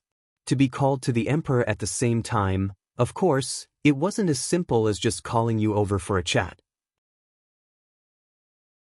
Since they were on the same side, Zhu Qizhen naturally spoke more straightforwardly. You all know that Yang Chendong has recovered, right? Upon hearing this, the two of them understood and nodded. Replying to your majesty, this subject already knows. It's good that you know. He's going to lead his troops to fight against Jiaoji. This is an opportunity for you. The emperor didn't make things clear. This was perhaps a habit of his. He would never make things clear. This way, no matter what happened, they would have a lot of room to maneuver. Chao Jixiang and Meng De were both shrewd people. Otherwise, they wouldn't have been able to reach their current positions. When they heard Zhu Qizhen's words, they understood what he meant. However, their expressions became unsightly because of this. It wasn't for any other reason. It was because it was too difficult to deal with, or rather, assassinate Yang Chendong. It wasn't as if the two of them hadn't tried before. They had even spent a lot of effort to arrange for people to get close to Yang Chendong. Disregarding everything else, just joining the mercenary army was as difficult as ascending to the heavens. Even though they had already sent out what they believed to be the best of the best, and even made a lot of preparations for this. However, for some reason, it didn't take long for these people to be found and then mysteriously disappear, never to be contacted again. It was fine if it happened once or twice, but when it happened every time, as long as one wasn't an idiot, one would understand what had happened. Something had happened to the people they sent out. Of course, they didn't know that with the support of powerful Silvertails, the Security Bureau's methods were already not inferior to the embroidered uniform guards and the East Faction guards. This was especially so when Zhu Qizhen went to Nanjing to establish the Southern Ming dynasty. They had already started making arrangements. Even now, there were many people from the Security Bureau in the embroidered uniform guards and the East Faction guards. However, because they hid too well and were generous, unless it involved some important information, they wouldn't act rashly. As a result, the Security Bureau didn't know the true identities of these people. Originally, they wanted to infiltrate the other party's internal department, but now, they were the ones who had infiltrated. It was really a kind of irony. Moreover, after the incident with Su Munaer, even if she wanted to use a honey trap, it would be difficult for it to work. Zhu Qizhen took in their expressions and wanted to angrily scold them for being useless. However, after considering that other than them, he didn't have anyone more powerful to use. He could only suppress the anger in his heart and say, "All right, I'm not asking you to do it right now. Once the war starts, who knows how long it will take." Perhaps Yang Chendong might lose to Jiaoji, but you have to make preparations in other aspects. If there's a chance, you mustn't let it go. Do you understand? How could the two of them not understand when he said it so bluntly? They immediately knelt down and said, "Your Majesty, please don't worry. We'll definitely do our best to solve your Majesty's problems." It's not that you have to do your best, but that there must be a good outcome. Seeing that the two of them spoke heartily but didn't have any intention of making any promises, Zhu Qizhen purposely put on a stern face, looking as if he wasn't satisfied with their answers. When it came to dealing with other officials, whether it was the embroidered uniform guards or the East Faction guards, it was a piece of cake. Even if you didn't do anything wrong, it was still possible to find some things to pin on you. In fact, this was the method used. Who knew how many officials had been punished for no reason? Yang Chendong was completely different. He had an army in his hands, and it was an extremely elite army. Furthermore, he never visited the palace to meet the emperor. This made it impossible for them to find a chance to make a move. The so-called going all out just now was just empty words. Now that Zhu Qizhen had exposed them, the two of them couldn't help but blush. Fortunately, they were smart people, especially Chao Jixiang. To be able to be placed in an important position by Zhu Qizhen and even treat him like Wang Zhen in the past, If it wasn't for his ability, he wouldn't have been able to reach such heights just by relying on his loyalty. Your Majesty, this subject has a suggestion, but I don't know if it's appropriate to say it. Chao Jixiang knew that he had to bring out something useful today. Otherwise, the emperor wouldn't let him off easily. Sir, if you have something to say, just say it. I'm listening.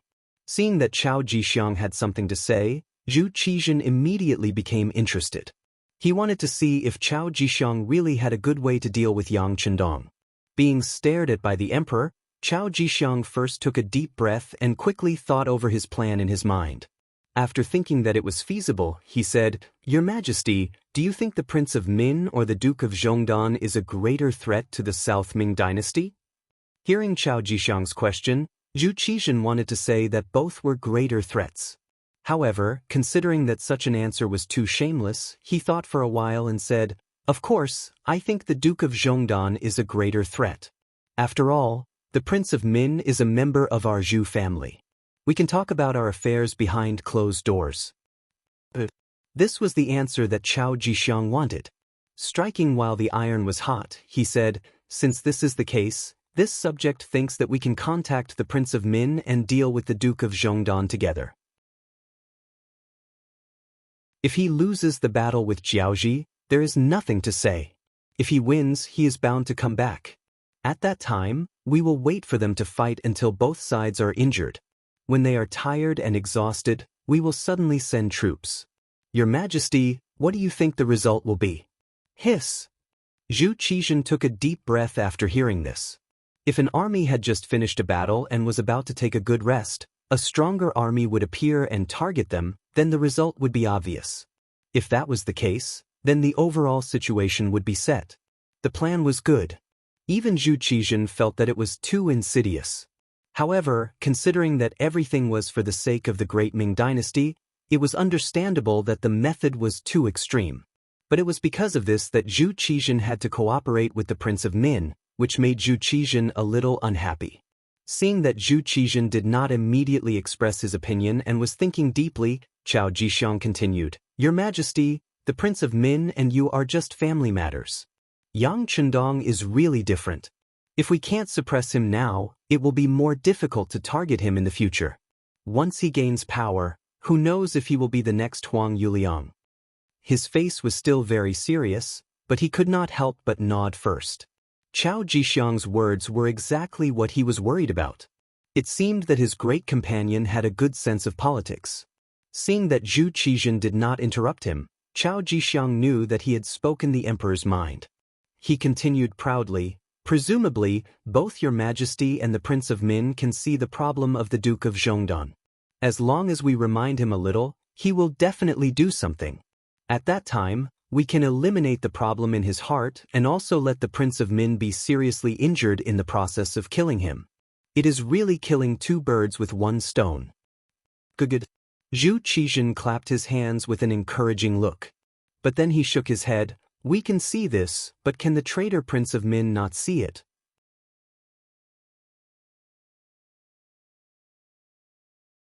Chapter 458. Of course. But it doesn't matter. The advanced firearms in the hands of the mercenaries are like a piece of fat meat. In order to get them, I'm afraid Prince of Min can't stop his greed. Of course, Chao Jixiang thought of this and laughed. He was sure that Prince of Min would go to the mountain knowing that there was a tiger in the mountain. Hearing this, Zhu Qizhen nodded again. He thought it was reasonable. But there was another problem. If Prince of Min really got these advanced firearms, wouldn't it be a threat to him? When Zhu Qizhen expressed his doubts, Chao Jixiang smiled cunningly and said, Your Majesty, you can rest assured about this. If Prince of Min really killed Duke Xiongwei, it would be useless even if he got those firearms, because the leader of the mercenaries would be there. No one would allow their benefactor to be killed and remain indifferent. Hearing this, Zhu Qizhen finally laughed out loud. Chao Jixiang was right. Prince of Min was such a greedy person that he would not let Yang Chendong live under his nose. Seeing that Zhu Qizhen finally laughed heartily, Chao Jixiang knew that his plan had been approved. He struck while the iron was hot and said, In order to lure Prince of Min into the trap, we only need to promise them that King of Shiping will block Duke of Zhongdan's retreat and prevent him from escaping once the opportunity arises. In this way, not only will our plan succeed, but if the mercenaries want to take revenge in the future, they will only look for them. Your Majesty only needs to say that you don't know anything, and then you can get rid of this matter completely. Chao Jixiang had thought everything out for him. Zhu Qizhen had no reason to refuse. He immediately ordered Commander Menda to do this. He found a reliable person to contact Prince of Min and make preparations for the future. At the same time, he wrote a secret edict and asked someone to send it to King of Shiping of Yunnan. If Yang Chendong really defeated the Jiaoji army and returned, he would give him a fatal blow. At the same time, Prince of Min also took action. After Qin Tian returned to the camp, he told Prince of Min everything. After much consideration, Prince of Min agreed. In his eyes, both the mercenaries and the Jiaoji army were thorns in his flesh. If they could fight, it would be a good thing no matter who won. As for the 100,000 civilians that Yang Chendong requested, that was even simpler. Just pick some people who didn't have enough to eat or warm clothes and send them over. Once the war started, refugees could be seen everywhere. 100,000 people was really not a big deal. Once he did this, he would fall out with the Jiaoji army. The King of Min, who had already occupied most of Yunnan, Guangxi, and Guangdong, had a very solid foundation. He only needed time to recruit new soldiers and digest these territories. His strength would increase by several times. At that time, he would not be afraid to face the weak southern Ming alone. King of Min made a decision, and Ing Zong also responded. Finally, it was Yang Chendong's turn to make a move. Yang Chendong, who owned Daikra, had long set a goal for himself. In order to achieve these goals, the first thing he needed to do was to have power and influence. He had achieved this. The second thing was to weaken the Great Ming's strength. Then he would openly have the power to lead his own troops. He had also achieved this. The third thing was how to lead his army to conquer the world and gain the Great Ming's tacit approval. For this step, he had put in a lot of effort. Now, it seemed that he had finally achieved it. When he received Zhu Qizhen's imperial edict from Kuang Yi that allowed him to lead the troops, the next day, 1,500 cold vanguard troops, 5,000 auxiliary troops, and 5,600 temporary auxiliary troops, a total of 12,000 men, set out from the south of Gaozhou Prefecture, brushing past Miao Jinlong's camp and heading towards Guangxi. 2 days before they left, Yang Chendong arranged for his 2 wives to leave with the last batch of soldiers from Laizhou Prefectural City. This time, they were going to fight Jiaoji. The terrain there was complicated, and there were dense forests everywhere. In some places, it would be difficult for carriages to travel. Fighting on someone else's home ground, there was the possibility of falling into danger at any time. It was naturally very inconvenient to bring the women along. However, Yang Chendong had to carefully consider where to send them. Looking carefully, whether it was the Yang clan manor near the capital or Jianing Prefectural City, neither was a very safe place. As long as he didn't die, his family and loved ones should be safe. However, this was only under normal circumstances. Who knew if there would be people who would take the risk? After thinking about it, there was only one place that was safest: Zairyukyu Island's Crimson City. Moreover, Sumaner had already arranged for them to go there. As the saying went, an ugly daughter-in-law would have to meet her parents-in-law sooner or later. Even if he didn't tell them about Crimson City, he probably wouldn't be able to hide it from the 2 women for long. Since that was the case, it was better to have them go there first so that they could get used to it and think about what they would have to face after becoming his wives. Were they mentally prepared?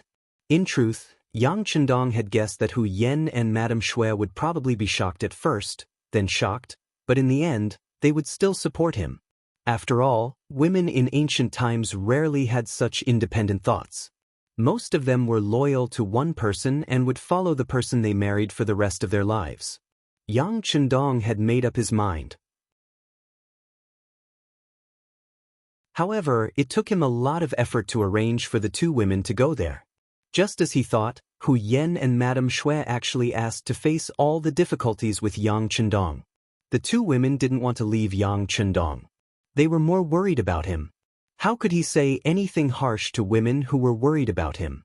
Fortunately, Yang Chendong knew how to beat around the bush. He adopted the method of attacking them one by one. First, he persuaded Madame Shui. Then, the two of them worked together to deal with Hu Yen. As expected, they succeeded in the end. Using the excuse of sending them to the safest and most comfortable place, Hu Yen and Madame Shui left before the battle. Following them were Tai Qingyi, a group of female guards, and Yang Wu, who represented Yang Chendong's identity.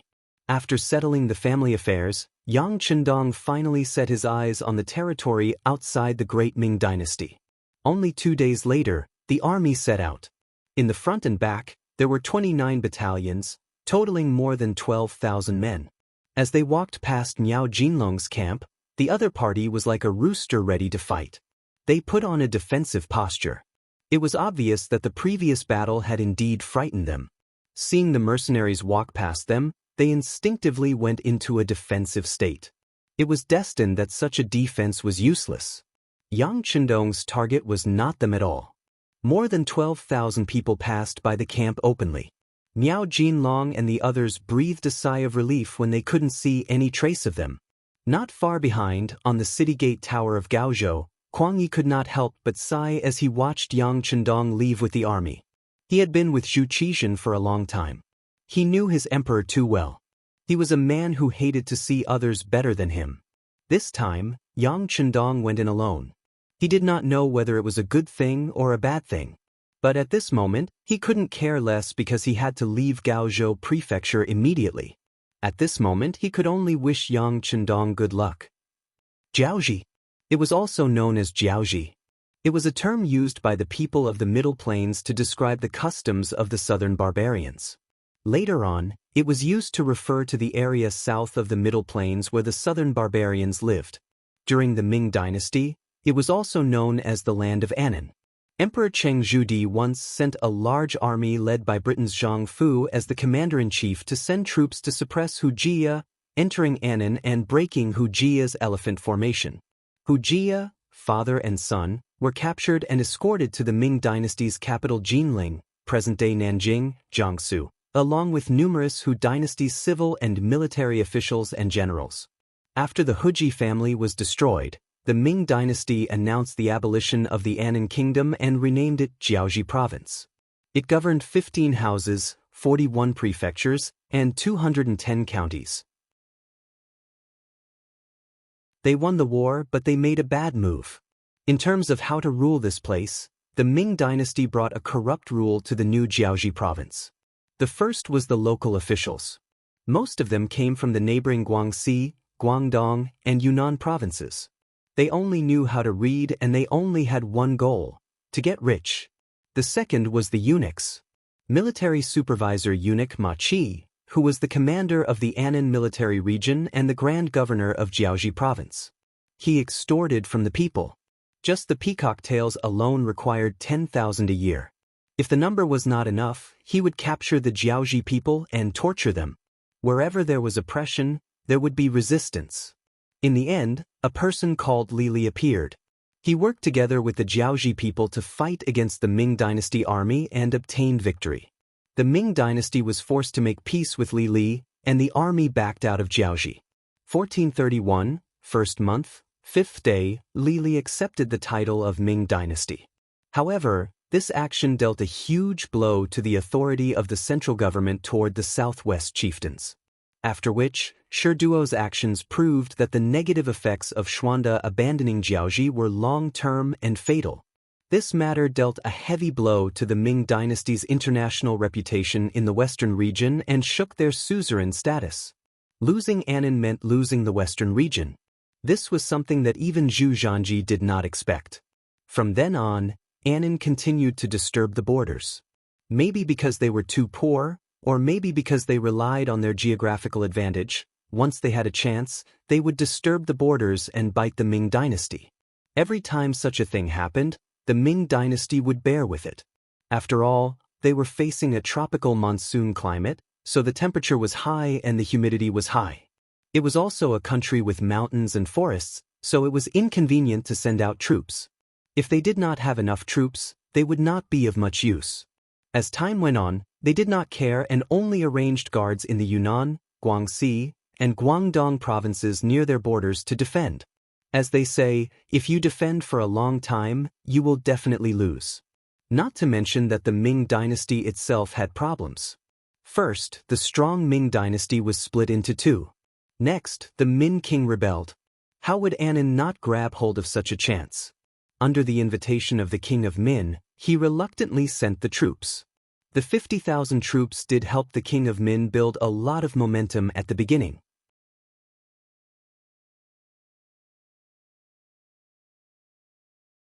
Chapter 459. South Ming was already weak, and Zhu Qizhen's main focus was on Baiming.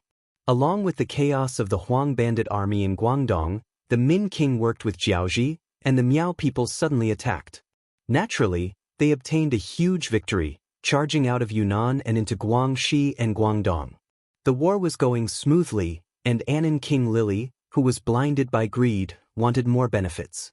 Under the instigation of his subordinates, he proposed a marriage alliance with the Min king. He wanted to marry the Min king's sister, Yongxing Infanta, and said that they would be friends for generations to come. When Lily was given the title of Annan King, he also made a vow that they would be friends for generations to come. However, not long after, he changed his mind. Naturally, the words of such a person could not be trusted. Furthermore, Lily was already over 60 years old, and Yongxing Infanta was not even 20.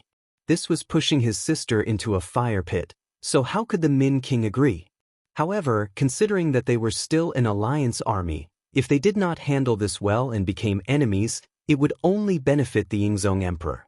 It was at this moment that his subordinates came up with an idea, which resulted in the matter of Yang Chendong sending troops to attack the Jiaozhi army. Especially after Yang Chendong proposed a declaration of war, he thought that he could not let Annan grow too big, and he could not marry off because of this matter. This would affect the morale of the army, and he would attract the dissatisfaction of his brothers. In the end, the Min king sent out a declaration of war, saying that the Annan King Lily was not good. This could be considered a falling out. The moment the declaration was sent out, the most shocked person was the Annan general Ruan Gingwang, who was still waiting for news in Guangnan House. The surname Ruan was the biggest surname in Jiaozhi. With a large population, naturally, there would be more talents. Ruan Gingwang was one of them. With the support of his family and his own ability, he took on the mission of leading the army. He led 50,000 troops out of Jiaozhi and into Great Ming territory. They were weak to begin with, and they did not have enough preparation. The moment the Jiaozhi army appeared, they caught the South Ming army off guard. Not only did they occupy the city and steal a lot of gold, but they also captured 100,000 South Ming civilians. A portion of them were sent back to Jiaozhi as slaves, leaving 50,000 strong men to form the Han captive army. With that, Ruan Gengwang, who had 50,000 Jiaozhi troops and 50,000 Han captives, had a lot of morale. Even when he received news that the king of Min had sent someone to contact the Duke of Baiming to deal with Jiaozhi, he did not take it seriously. To be able to become a general, especially one who led an army of 50,000, Ruan Gengwang had some ability. In his view, strength was the most important thing. In the face of absolute strength, all schemes and machinations were nothing more than clowns dancing. It was not a big deal. Amidst this pride, a declaration of war appeared. But Ruan Gengwang was only surprised. Then he was angry and a little angry. He said in front of his two confidants, Deputy General Hong Jin and his nephew Ruan Yongyang, "What bullsh** T Duke of loyalty and courage? Just let him come. I will kill all of them here and see what kind of explanation King Min will give. If the compensation doesn't satisfy this general, then we'll have to talk about it." Of course. Uncle is so brave. Who can defeat you? It's fine if the Duke of Loyalty and Courage doesn't come. But if he comes, he won't be able to return. Ruan Yongyang, who looked 60 to 70% similar to Ruan Gingwang, immediately began to flatter him. It was not very accurate to say that he was flattering. At least the other Deputy General Hong Jin, who was good at war, did not object. Perhaps in his eyes, he also thought so. Feeling very comfortable with his nephew's words, Ruan Gengwang said, "Let's do it this way. Tell the army to get ready. Once the Duke of Loyalty and Courage comes, we will teach them a lesson. Let them know that they are not invincible just because they defeated the Huang bandits. In terms of military strength, we, the Jiaoji men, are the best in the world." Mu family of Yunnan. The three big words, King of Shiping, hung high outside the Netherworld Gate, showing their strength and power. Recently, the King of Shiping, Mu Bin, had been living a good life. During the chaos in the south, the Mu family, who had military power and had lived here for generations, obviously became popular in everyone's eyes. Whether it was Zhu Qizhen, the king of Min, Li, or even Zhu Qiyu, the acting Grand Master of Baiming in the north, they all sent people to draw them to their side. This was not long after, Mu Bin was crowned as the first living king of Shiping in the Ming dynasty with a different surname. Mu Bin should have been satisfied with being crowned as a king of Shiping. This was definitely something that could be written in the history books and bring honor to his ancestors. In fact, Mu Bin did send out troops. In order to live up to the title of King of Shiping, he led 100,000 Mu family troops to fight against the King of Min. Unfortunately, he had to return in defeat because of the stupid teammates of the southern Ming dynasty. Then he could only watch the King of Min's forces go out of Yunnan and quickly occupy Guangxi and Guangdong. Now that things had come to this, Mu Bin did not have any better ideas outside of Yunnan. Because once he led the army out, what would happen if Yunnan fell into chaos? Who would be responsible for the military supplies along the way? Under all kinds of worries, Mu Bin did not make a move. Fortunately, his existence could restrain the army of the King of Min's lineage. People like the King of Guangdong, Zhu Huili, and the Miao chief of Dumeng village, Yang Wenbo, were restrained by him in Yunnan and Guangxi and did not dare to act rashly. It was precisely because of this that Zhu Qizhen did not openly cause trouble for Mu Bin. Although it was certain that he was not satisfied, he was too far away from the emperor. There was nothing he could do. He could not reprimand the other party and cause the Mu family to seek refuge with King Min. If that happened, the South Ming dynasty would be in real danger. In such a big environment, Mu Bin lived very comfortably. Zhu Huichen, and Yang Wenbo, who knew the strength of the Mu family, did not want to fight with him. On the contrary, they would send people to send some gold and silver from time to maintain their relationship. Mu Bin did not want to accept it at first, but under Wang Ji's reminder, he finally accepted it all. Wang Ji was a very interesting person. He was originally the assistant minister of the Ministry of War of the Southern Ming dynasty and had some ability. When Kuang Yi was old and retired, he would naturally be able to smoothly fill the position. However, he was impatient and did not choose to stay put. Instead, he decided to take the initiative to make more contributions and become the minister of the Ministry of War as soon as possible. Therefore, he suggested Feng Mu Bin to be a king with a different surname and solve the matter of Yunnan as soon as possible. The idea was good, but the reality was cruel. In the end, the plan failed. Zhu Qizhen vented his anger on Wang Ji and asked him to be removed from his post and sent back to the capital of the Southern Ming dynasty. Knowing that there would be no good result if he went back, Wang Ji began to beg Wang Mu Bin of Shiping, saying that he was willing to take the blame and work for him. He also promised that once the war was over with his connections, he would be able to contact more important officials to speak for the king of Shiping when he returned to the capital with the gold and silver. Considering that his title as a king with a different surname came a little suddenly and Zhu Qizhen did not give it so willingly, who knew if he would come after him in the future? If there was someone in the capital who could speak for him and move around, it would be a good thing. In addition, the original suggestion of him being a king with a different surname came from Wang Ji himself, so Mu Bin agreed to this request. Using the excuse that Wang Ji was not well, he temporarily stayed in the Mu family. For the sake of future plans, he accepted the gold and silver sent by Prince of Min. After accepting the gold and silver, Mu Bin and Wang Ji's relationship seemed to be closer. This time, after seeing Prince of Min's declaration of war against the Jiaoji army, he called Wang Ji over and asked him about the plan. Lord Wang, His Majesty has given me a secret order and asked me to make some preparations. Once the Duke of Loyal Courage really defeats the Jiaoji army, we should take the opportunity to suppress them. What do you think about this matter? In the back garden of Prince of Shiping's mansion, Mu Bin and Wang Ji sat opposite each other with a humble look on their faces. Although Wang Ji had done something wrong and provoked Zhu Qizhen's anger, he still had some ability.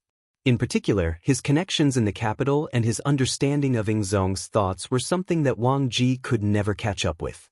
Therefore, if there was anything, Wang Ji was very willing to discuss it with this important official in the capital. Now that his life was in Mu Bin's hands, Wang Ji would answer any question, even if it was for the sake of survival. Now that he heard the question, he pondered for a moment and said, "Shiping King, there's nothing to worry about. Everything is clear.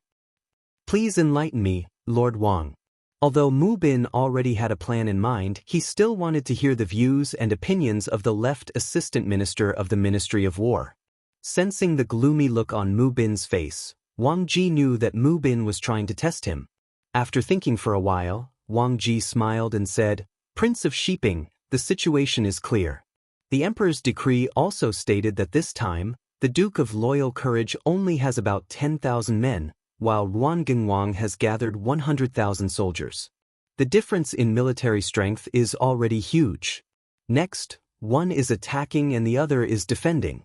One is familiar with the terrain, while the other is new here. Under such circumstances, I don't see any possibility of Ruan Gengwang losing. In ancient times, when fighting a war, they paid attention to the right time, the right place, and the right people. The more of these aspects, the more obvious the advantage would be, and the greater the possibility of victory would be. Looking at these aspects, it seemed that Yang Chendong only had the right to send troops, and he was at a disadvantage in all other aspects. Under such circumstances, it was no wonder that Wang Ji would make such a conclusion. Mu Bin kept nodding, looking very much in agreement. So, this time, our target is the Jiaoji army who is going to win? Hey, you can't think like that. Wang Ji's expression changed instantly. Prince of Shiping, I know you want to fulfill the Emperor's decree and attack whoever wins. However, the Jiaoji army is not that easy to defeat. Let's not talk about whether or not we can win. Even if we defeat Ruan Gengwang with King Li Li's temper, he will definitely send more soldiers. If that's the case, when will revenge ever end? Wouldn't we be putting ourselves in danger?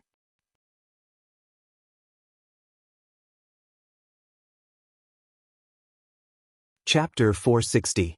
Hearing that Wang Ji did not allow him to fight, Mu Bin was confused. He asked, "Then what should we do?" "Do nothing, just wait and see. Unless the Duke of Loyalty wins with a few people, we can send troops if there is a chance. Otherwise, don't act rashly. No one is easy to provoke. As long as we don't help anyone, we will be everyone's friend. In this way, when the Jiaoji army is angry, they will not find trouble with us. They will only attack the King of Min. We will sit on the mountain and watch the tigers fight to preserve our strength. No matter what, we will be in an invincible position." When these words were said, it was clear that Wang Ji was indeed planning for Mu Bin. Mu Bin kept nodding his head in agreement when he heard this. Speaking of which, his Mu family had been loyal for generations. This could be seen from history.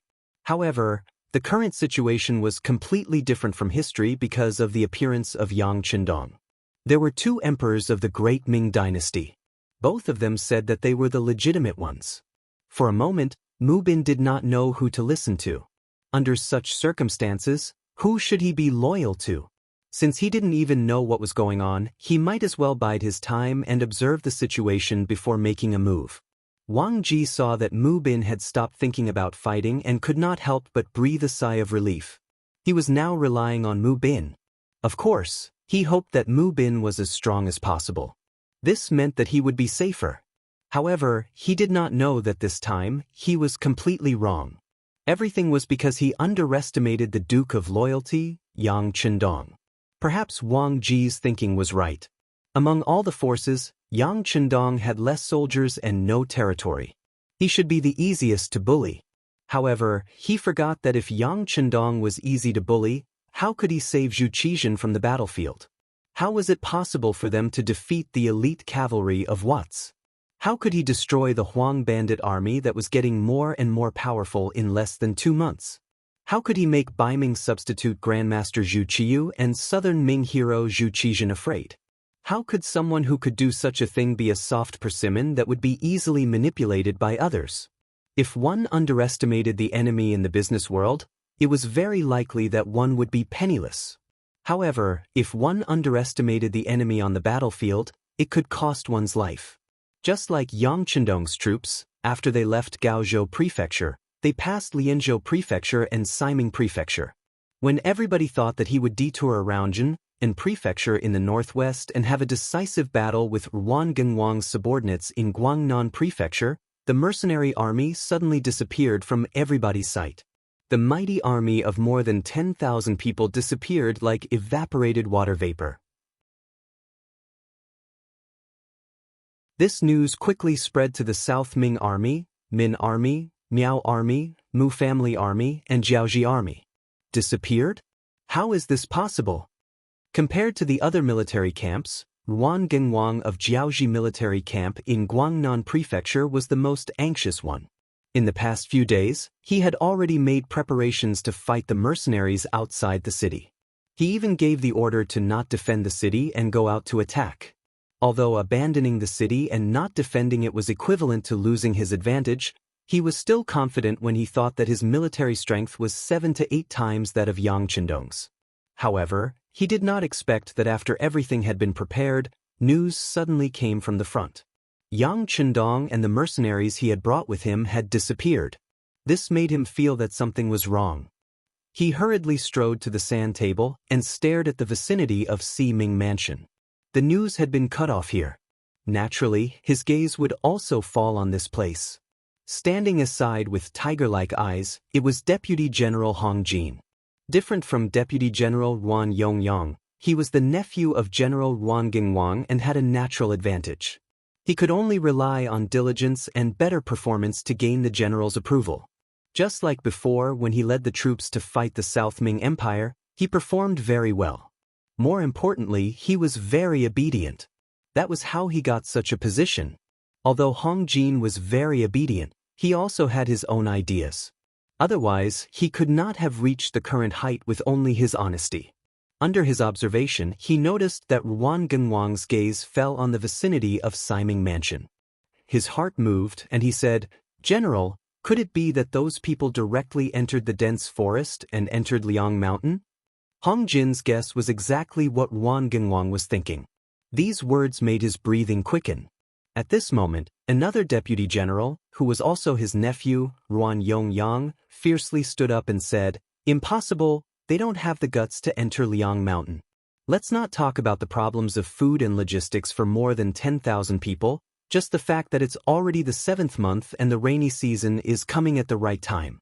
The weather is humid and hot. And even us locals aren't willing to stay in the mountains and forests at this time, not to mention the snakes, ants, tigers, and other creatures. Once we launch a pincer attack from the front and the right, I really don't see any way out." After saying this, Yuan Yongyang seemed to feel that it was not enough. He added, "Logically speaking, the loyal duke leading the troops should know this. If he doesn't even know this common sense, then I can only say that our opponents this time are too weak. They are not worthy of our attention." Yuan Yongyang's words were very reasonable. Jiaoji was located south of the northern border. It was hot and rainy, especially from May to October, when the rain would flood. At this time, the nests of many animals in the dense forest were not safe, causing them to roam everywhere. It was very dangerous. The reason why it was said to be very dangerous was that unless it was a particularly experienced local elder, not many people would be willing to enter the dense forest under such conditions. It was not much different from rushing through the gates of hell. Not to mention an army of more than 10,000 people. Once they entered without knowing anything, anything could happen. If they did not handle it well, it was normal to lose 60 to 70% of their non-combat personnel. In addition, without enough logistical support, no army would take the initiative to enter the mountain. It was precisely because of this harsh environment that Jiaoji was able to remain independent despite its small population and small army. Its overall strength was far inferior to the Great Ming Dynasty. Hearing Ruan Yongyang say so much in one breath, General Ruan Gengwang nodded repeatedly. Just when the other generals thought that he was thinking the same, he suddenly said to his deputy general, Hong Jin, "Immediately arrange for scouts to enter the Langshan area and search for possible traces and evidence of their entry." The sudden decision stunned the other generals. After hearing this, Hong Jin's body instantly stiffened and he said, "Yes, General. This subordinate will do it immediately." After Hong Jin went out to arrange things, Ruan Yongyang, who was in the hall, said in a questioning tone, "Uncle, you don't really think that these mercenaries are brave enough to enter the forest, right? If that's the case, we don't even need to do anything. Most of them will die in there." "Call me General. Also, I am the commander-in-chief here. I naturally know what to do," Ruan Gengwang reminded. Ruan Gengwang said in a warning tone. Ruan Yongyang's mouth, which had originally wanted to say something else, was now half open. Clearly, his uncle was angry. When the main general was angry, even if you were his son, you would have to restrain yourself. This was the army.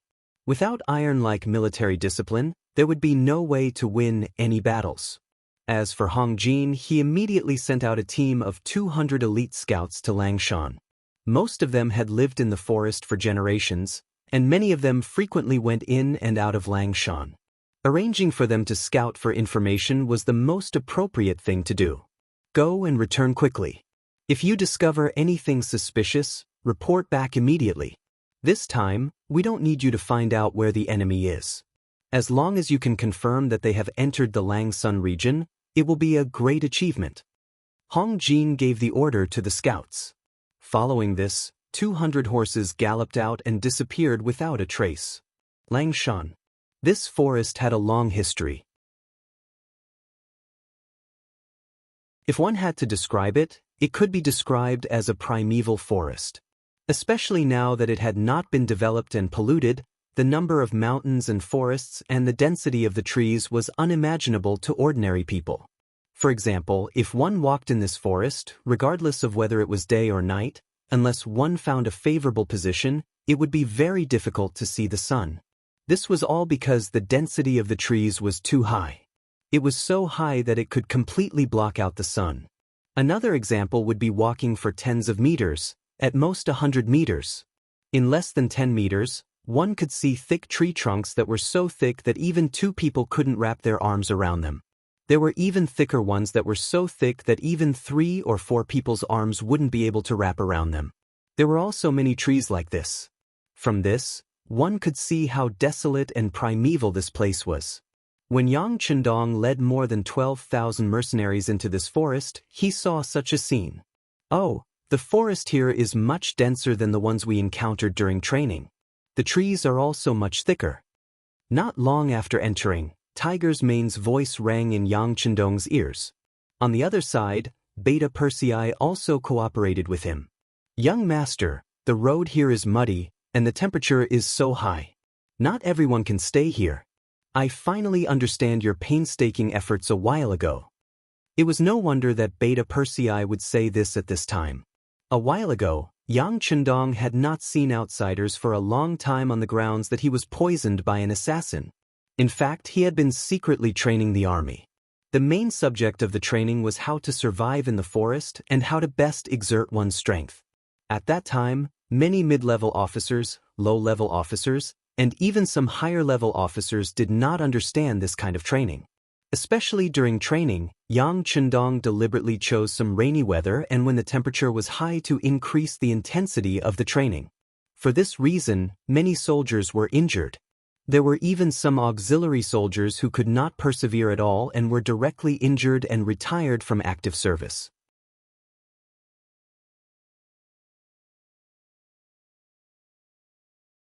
Chapter 461. They hadn't even seen a single enemy, yet they were already losing members. This was because Yang Chendong's prestige was high enough. If it were anyone else, even the 2 most senior division commanders, Leng Song and Gao Xiong, wouldn't be able to hold the fort. At that time, people didn't understand, But now that they were in such an environment, everyone finally understood. They finally understood the painstaking efforts of the sixth young master, and they admired the vision of the sixth young master. Just like now, they were clearly in a very unfamiliar environment, and it was raining outside, and the weather was very humid. If it was the Southern Ming army, not many people would be able to endure it, and losing people would be inevitable. However, in front of the Yang family army, it was nothing at all. Everyone just felt that they had returned to their previous training, and some of them were even more ambitious. They didn't treat this place as a battlefield at all, but as an ordinary training. It was because of this foundation that Yang Chendong dared to risk universal condemnation and suddenly enter the Langshan area, making everyone who wanted to watch a show miss it. The Security Bureau was indeed a department with a lot of money. For example, the news that Ing Zong and Min Wang wanted to take advantage of the situation when the mercenaries and the Jiaoji army were both injured was already sent to Yang Chendong when he was on the road. In front of him was an opponent who was 7 to 8 times stronger than him, and there were 2 enemies who were waiting to ambush him. Anyone who encountered such a situation would be confused and feel helpless. In Yang Chendong's case, he just casually changed the route of the army. Or it could be said that he had only entered Liangshan according to the original plan. He had completely disrupted the military plans in the Yunnan region, causing the enemy to be at a loss of what to do. That's right, entering the Langshan area was one of the military steps that Yang Chendong had planned for a long time. In the territory of the Han people, especially under the watchful eyes of several parties, Yang Chendong felt like he was bare-chested for others to see. It was very uncomfortable, and he couldn't use his full strength to display his means. After all, his forces were the weakest at the moment. If his performance was too stunning, it would inevitably give all his enemies a sense of invincibility. Once they had such a feeling, who knew if they would join forces to attack him? If that was the case, wouldn't it be too dangerous? After all, he only had an army of about 10,000 people. As for how to conceal themselves, or rather, how to attract the attention of others, that was the most important problem. This was the reason why they decided to enter Langsun. Jiaoji was a foreign race, and history had proven that the people living here no longer viewed themselves as subordinates of the Han, regardless of whether they chose to submit to or rebel against the Han in the future due to the strength of the Han. On the contrary, they would be like an annoying poisonous snake, wanting to take a bite whenever they had the chance. Facing these non-humankind beings who had no standpoint, no principles, and no bottom line, Yang Chendong wouldn't try to persuade them with emotions and reason like the other emperors. Instead, he would directly devour them, destroy them, and achieve his goal of destroying the nation. That was to destroy the country. Speaking of which, it was quite scary. At least in the future, without a strong reason, even the United States, which was the strongest in military, would not dare to do this. Even if they did, there would be a lot of trouble, and they would have no choice but to help one up and fight the other. It would be amazing if they could achieve the goal of being temporarily obedient. As for the Han, they didn't even think about it. Perhaps this had something to do with the Confucian doctrine of the mean and the many years of inheritance. Even if they had the strength to destroy you, they wouldn't choose to do so. But what year was it now? It was 1451 AD. At this time, people were short-sighted, and they only cared about what they could see. They wouldn't even care about what was further away. This kind of environment where they only cared about their own family affairs was the best opportunity for Yang Chendong to achieve his goal. Putting everything else aside, Yang Chendong could wipe out a foreign race like the Jiaoji without worrying about the condemnation of other countries. In such an environment, if Yang Chendong was still bent on forcing them to submit, he would be pedantic and would truly be harming the country and the race. It was precisely because he had the intention to destroy the country that the trip to Mount Liang wasn't so abrupt. Once they entered Langsun, they could make use of the dense forest to reach the inner parts of Jiaoji. If they were able to move quickly, they might even be able to reach Hanoi, the capital of Jiaoji. This was also the reason why the army had entered Langsun. He could hide himself, make others' plans to target him completely fail, and even achieve his ultimate military goal. With so many benefits, why wouldn't he do it? As for whether or not he would feel uncomfortable after entering the forest, did he really think that the targeted training was for nothing? The most annoying thing in the dense forest was nothing more than the rainy weather and the poisonous insects that could appear everywhere. The former wasn't difficult to deal with. As mentioned earlier, the trees here were lush, and with so many leaves, the rain wouldn't easily fall on the warriors. At most, the path under their feet would be a little muddy. However, the latter was even less of a problem. Everyone had a pair of combat boots, and that solved all their problems. Not only did the path not seem so difficult to walk on, but with the combat boots, even snakes and insects wouldn't be able to do anything to them. For example, when marching in the wild, especially in a dense forest like this, one must pay attention to the cleanliness of the camp, and all trash must be buried in a timely manner. That was because as long as there was a bit of grease, there was a possibility of attracting ants, and ants would attract lizards, and lizards would attract snakes. When moving around in areas where snakes roamed, one must pay attention to reduce the possibility of being bitten by snakes. Generally, 70% of the bites would be on the feet. If one wore trousers, forest boots, and combat boots, even if one was bitten, one wouldn't be poisoned. Thinking about what people wore in the past, most of them were straw sandals and cloth shoes. Occasionally, some nobles would wear cloth boots, but in front of real combat boots, those were nothing. That was also the reason why the mercenaries dared to casually enter the forest while others viewed it as a dangerous place. As for whether there were poisonous snakes on the trees in the dense forest, when camping in the wild, some lime powder should be scattered around the area to prevent poisonous snakes from invading. Before sleeping, the bed should be checked, the tent should be pressed, and the shoes should be checked in the morning. If these were done, there would be no need to worry. And this knowledge was known by some local people, not to mention Yang Qindong, who came from the army in the future, was even more clear about these things. Long before they decided to enter Langsun, Resin City had already prepared enough combat boots, lime powder, and even some anti-mosquito medicine, as well as food like instant noodles and ham sausages. With sufficient preparations, food and clothing were no longer a problem.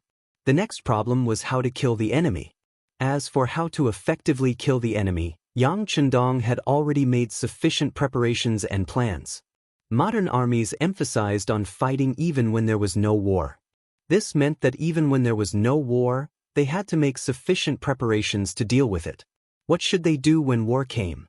Even when there was no war, they had to make preparations all the time, much less when war was about to break out. Yang Qindong had already summoned the 2 regiment commanders and the battalion commanders of the Cold Front to discuss the next battle plan. When they were in Gaozhou, they had already made the final decision. Faced with the Jiaoji army that greatly outnumbered them, they would adopt the plan of luring the enemy deep into their territory and nibbling away at them step by step to achieve their goal. The so-called luring the enemy deep into their territory referred to how to lure the enemy out of Langsun and then take a vicious bite out of them first. It was a rather daring plan. This was already the territory of the Jiaoji army. Luring the enemy out of their territory and then dealing a heavy blow to them was probably something only Yang Qindong dared to do. Only the elites of the Cold Front could accomplish such a feat. If it was the Southern Ming army, they might not have the courage to make such a decision. Even if they could, they would not be able to accomplish it. However, this was not a problem for the Yang Jiajun. This time, after entering the Southern Ming territory, the mercenaries had won every battle. As long as they were willing, there was no enemy that could withstand a single blow from them. Under such an atmosphere, the morale of the army soared. The morale of the army could be used. In addition, after the previous battle with Miao Jun, Yang Qindong had completely given up on cold weapons and switched to firearms. Now, even the auxiliary soldiers were equipped with Type 81 rifles. Even the temporary auxiliary soldiers were using crossbows that were swapped out from the auxiliary soldiers. This only boosted the morale of the army. It was not an exaggeration to say that with these weapons, it was equivalent to winning half of the battle. Just think about it, with the current weapons of the army, even if it was during the anti-Japanese era, they could easily turn the situation around, not to mention the Ming dynasty from a few hundred years ago. There was even less chance of failure. It was because of this morale that the Yang family's army entered the Langsun region. They immediately began to make arrangements according to their previous plan. First, they chose a spacious battlefield and buried the enemy's bones there. Then, they began to bury mines nearby. The construction of the first mine took the Red Nest City munitions factory a total of 9 months. This was because they already knew about gunpowder and the theory behind mines. However, mines were still too advanced at that time, so much so that it exceeded the imagination of humans at that time. But in any case, with enough scientific evidence and a real object as a reference, after 9 months, the first landmine was finally successfully produced after countless tests. With the first mine, the speed of production began to increase. This was originally not a difficult matter. As long as there was enough gunpowder and other materials, the mines were produced in batches and sent to the seaside of Laizhou Prefecture by the Yangtze Navy. They were sent to Yang Chendong's military camp.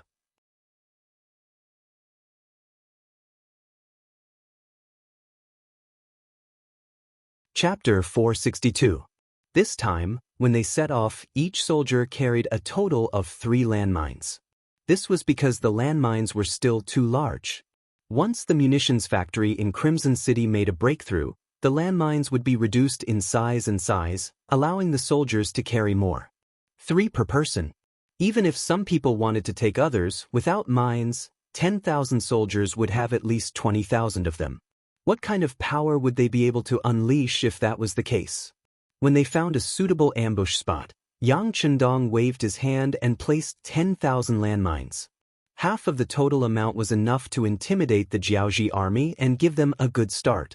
The landmines were still being set up when the scouts from Lungfeng reported that they had discovered the Jiaoji army's scouts and asked if they should eliminate them on the spot. The scouts were all elites, and any one of them was more than enough to take on the previous squad leader of Cold Front. In addition, they were already equipped with silencers, night vision goggles, and other devices. They could really eliminate opponents from hundreds of meters away without leaving a trace. It was no wonder they were so arrogant when they came to ask for instructions. Ignore them. Let the army find a place to set up camp and start cooking, Yang Chendong said nonchalantly. Not only did he have no intention of hiding, he even ordered his men to start a fire. This was an intentional exposure. Why did Yang Chendong suddenly enter the Langsun area? It was to give them time to plant the landmines. Since the work had already started, it would be completed soon. The next mission was to lure the enemy over. He could use the Jiaoji scouts to expose his location. Once the order was given, the originally quiet forest was suddenly filled with smoke and fire. This time, not to mention the elite scouts Hong Jin had sent, even ordinary people would know what was going on as long as they weren't blind. The mercenaries are indeed here. Quick, go back and report this to General Hong. The rest of you, keep a close eye on this area and find out where their base is located. The scout general excitedly ordered his subordinates when he saw that there was a result of his investigation. Someone went back to report. The other scouts started to approach the central area carefully. They thought they were being very careful, but they didn't know that their every action, including eating, drinking, and defecating, were all seen by the scouts from Lungfeng. These scouts were either hiding in the dense trees or digging bunkers on the ground that were big enough for them to hide. Then, they used binoculars and night vision goggles to observe the enemy's every move. They would then use hand signals to report to the nearby scouts. Yang Chendong had already given the order that once the scouts were discovered, they could fire back to protect themselves. As for whether or not this would alert the enemy, he was not worried at all. From Yang Chendong's point of view, if the enemy appeared in this area, it would be abnormal if they didn't react at all. That would attract the enemy's suspicion. However, it was precisely because of this order that the scouts of the Cold Vanguard began to have some ideas. Especially when they realized that the Cochin scouts could not detect their presence, some of the warriors who were itching for a fight decided to reveal their whereabouts. Then, 1 against 3, 1 against 4, or even 1 against 5, and retreated unscathed from time to time. In less than a day, they had killed close to 100 Jiaoji scouts, causing the enemy to lose half of their men. This not only frightened the scout general of the Jiaoji army, It also scared the platoon leader of the Leng Feng platoon. The sixth young master's intention was to lure these scouts to the side of the ambush. If they killed all of them, who would lure them into the ambush? For this reason, the platoon leader gave a military order. Unless they were discovered and their lives were in danger, no soldiers were allowed to expose themselves. Once they were discovered, they would be disqualified from Lengfeng according to the military rules. Once the war ended, they would be sent back to develop Chichen City. Although developing Crimson City was also glorious, and the benefits were also very generous, how could it be more satisfying than fighting on the battlefield with real swords and spears? After the order was given, the scouts finally became obedient. Only then did the Jiaoji scouts continue to move deeper into the mercenary camp. Just when they thought that the enemy's morale was weak and couldn't pose a threat to them, they didn't know that they were only able to enter because the enemy went easy on them.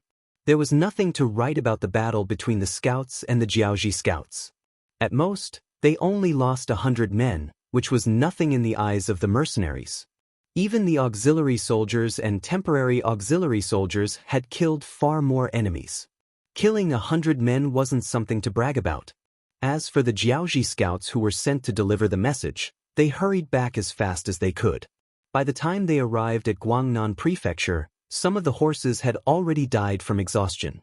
The news that the mercenaries had indeed entered Lang Mountain and were discovered by the scouts was also delivered to Hong Jin. Hong Jin was very excited when he heard the news. He immediately went to see General Ruan Gengwang. Then he looked at the general eagerly, waiting for the order to attack. They really don't know what's good for them. However, they probably don't know that we discovered their intentions so quickly. Since that's the case, it's a waste not to eat this fat meat that's delivered to our doorstep. Where's Ruan Yongyang? Looking at the report Hong Jin sent over, Ruan Gengwang's lips curled into a cold smile. Then he asked in a thunderous voice. Ruan Yongyang, who was in his 20s, was also standing below. He was staring at his uncle's figure. He had made a mistake in his previous strategy and regretted it very much. Now, he was most afraid that Ruan Gengwang would give the mission of exterminating the enemy to Hong Jin. If that was the case, then he would lose a great opportunity to perform meritorious deeds. Fortunately, his uncle was still his uncle. At the crucial moment, he didn't forget his family. When he heard Ruan Gengwang shouting his name, he quickly reacted and stepped forward. This general, Ruan Yongyang, listens to your orders. Ruan Yongyang, this general orders you to bring 30,000 soldiers. 20,000 of them are Jiaoji elites and 10,000 Han captives into Lang Mountain. Find the mercenaries and surround them to show the might of our Jiaoji army. When Ruan Gengwang finished speaking, Ruan Yongyang immediately cupped his fists and said, General, please rest assured. I will make the preparations now. Within half a day, the army will be able to leave the city. At most, it will take 2 days to reach Lang Mountain. 5 days later, there will be good news. One could not blame Ruan Yongyang for being so anxious. He was afraid that the mercenaries would continue to venture deeper into Lang Sun. If they were allowed to enter the inner region, even if they could be eliminated there, it would still alarm the emperor, wouldn't it? If that was the case, then this battle wouldn't be perfect. Hearing Ruan Yongyang's confidence and the fact that he had already prepared everything, Ruan Gengwang nodded in satisfaction. Good, go and make the arrangements. This general obeys. Ruan Yongyang turned around and left with a face full of joy. Hong Jin, who had come to deliver the news, had a face full of envy. Of course, if he knew that Ruan Yongyang wouldn't return this time, he wouldn't be envious. He would be glad that he wasn't General Ruan Gengwang's family. Otherwise, he would be the unlucky one. Of course, this also proved that in the ancient army, relationships and family were very important. If you didn't have a strong relationship, no matter how outstanding you were, it would be difficult for you to make a name for yourself. In fact, this had always been the case since ancient times. In comparison, it was very difficult for the capable to rise above the mediocre in the cold front. One shouldn't think that everything would go smoothly once they joined the cold front. Ordinary members of the cold front would undergo periodic assessments. Once they found that their physical fitness couldn't keep up, they would be forced to leave the cold front. It was the same for the officers. It didn't matter if you were a platoon leader, company commander, battalion commander, or even a regiment commander or division commander. Once they found that you couldn't keep up with the development of the army, they would be removed. The only difference was that after you retired, you would be given a suitable arrangement. You could be assigned to the logistics of the army or be assigned to the development of the region. This way, even if you were to leave the cold front, you would still have a guarantee. This way, the officers and soldiers wouldn't have to worry. However, because of this kind of military discipline, the overall fitness of the cold front was constantly improving. Their physical fitness was always at its peak, which ensured that they were undefeatable and invincible. Ruan Yongyang's order was sent out, and it was just as he had promised. The army quickly began to gather. The Jiaoji army, which was already prepared to fight the mercenaries, quickly gathered 30,000 soldiers and marched out of Zhen prefecture, heading straight for Langsun. The news quickly reached Yang Chendong's ears in Langsun. When he heard that the enemy had taken the bait, he couldn't help but chuckle. "They're here so soon. Very good, very good." After saying "very good" twice, Yang Chendong couldn't help but sigh. Beta Persei saw this and asked in confusion, "Young master, why are you sighing?" "Beta Persei, why do you think the Jiaoji army sent 30,000 people this time? I've prepared 10,000 landmines for them. Isn't it a little overkill?" Yang Chendong said with a look of pity. When Beta Persei heard this, he nodded seriously. "Young master, you're right. Why don't we dig out more landmines? Let's not waste them." This. Yang Chendong despised Beta Persei in his heart. "Young master, I was just sighing proudly. Why are you so serious? There's no need for that. Anyway, the military factory is rushing to produce more landmines. For the sake of the soldiers' safety, let's just waste some."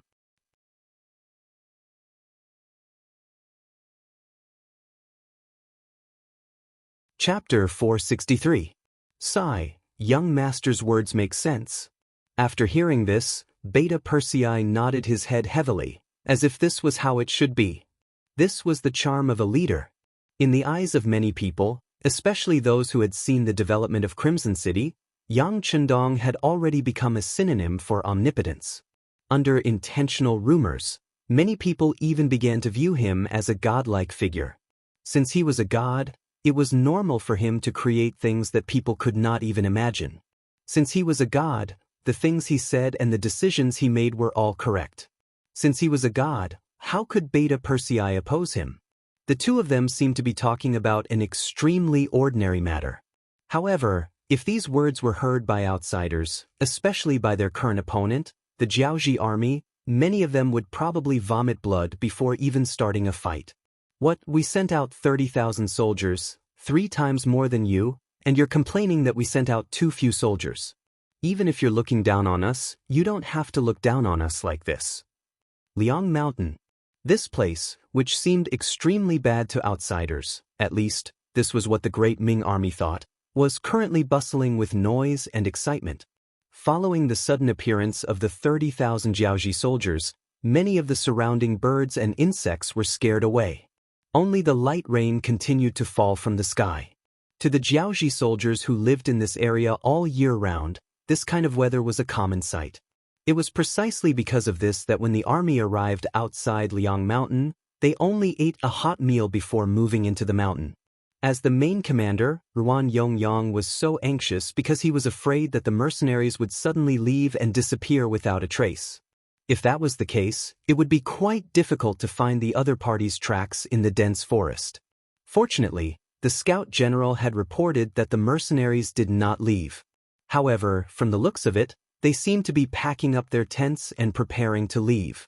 "We can't let them go." Hearing that the mercenaries were about to leave, Ruan Yongyang became anxious. Between a stationary army and a roaming army, which one was easier to attack, he couldn't be any more clear. Although it was easier to attack a roaming army, it was also easier to let the enemy escape. Once the enemy was in disarray, how could he capture them in this dense forest? Just defeating the mercenaries was no longer Ruan Yang's goal. This time, he wanted to completely annihilate his opponents so that he could better show off his ability. In order to achieve this goal, he naturally couldn't allow the mercenaries to be active. Since he had decided to wipe out the mercenaries, it was better to act as quickly as possible. Just like that, the 30,000 Jiaoji soldiers who had just eaten a hot meal sped towards the depths of Langshan district. They wanted to surround the mercenaries before they could react and catch them off guard. Ruan Yongyang's military order was passed down. All he did was say a few words, but the Jiaoji soldiers were the ones suffering. After leaving Guangnan Prefecture, they almost didn't stop for a rest. Instead, they had been traveling at full speed. They originally thought that they would have time to rest after reaching the outskirts of Langshan district. Who knew that another military order would be passed down, forcing the army to continue on their journey. With such speed, the 10,000 Jiaoji soldiers could barely keep up. After all, the Jiaoji soldiers who were allowed to leave the country to fight were all specially selected to display the might of the Jiaoji army. However, the 10,000 Han captives were clearly inferior. Relying on the fact that the Ming dynasty was still in its heyday, these people's foundations were not bad. They were not so skinny that they looked like they were just skin and bones. However, it was impossible to say that their bodies were strong. Most of them were people with sallow faces and muscles. Especially after becoming Han captives, one could tell how much they were looked down upon just by hearing their name. Otherwise, why would they be called captives? The people who surrendered had no dignity. They always ate the worst, wore the worst, used the worst, and lived the worst. Take the straw sandals on their feet, for example. They had been wearing them for who knows how long. The slightly better ones, or the ones that their wives made for them, had long been snatched away by the Jiaoji soldiers. In the end, they were given the ones that were about to break or were already broken. They could only continue to use them after some simple repairs. Then there were the weapons they used. Calling them weapons was a bit of an exaggeration.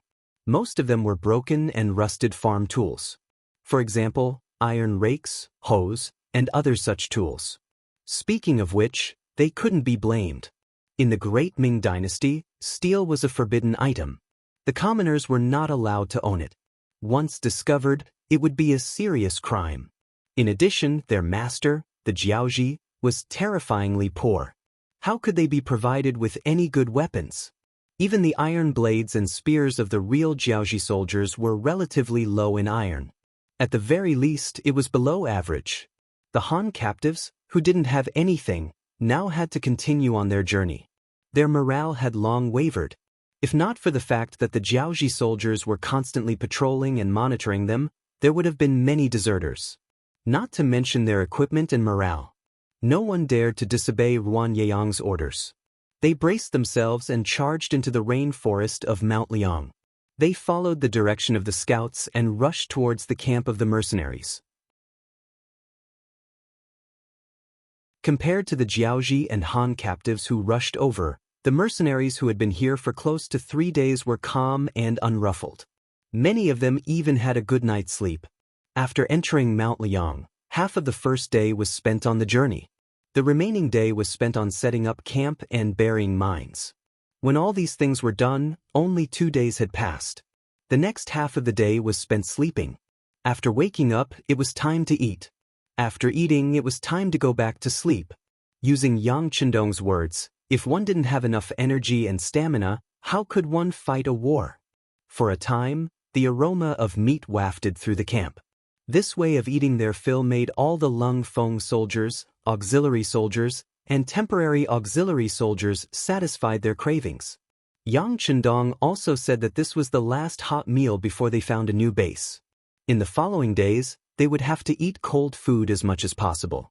Even if they could start a fire, it was still a form of restraint. Therefore, if they wanted to eat, they had to hurry.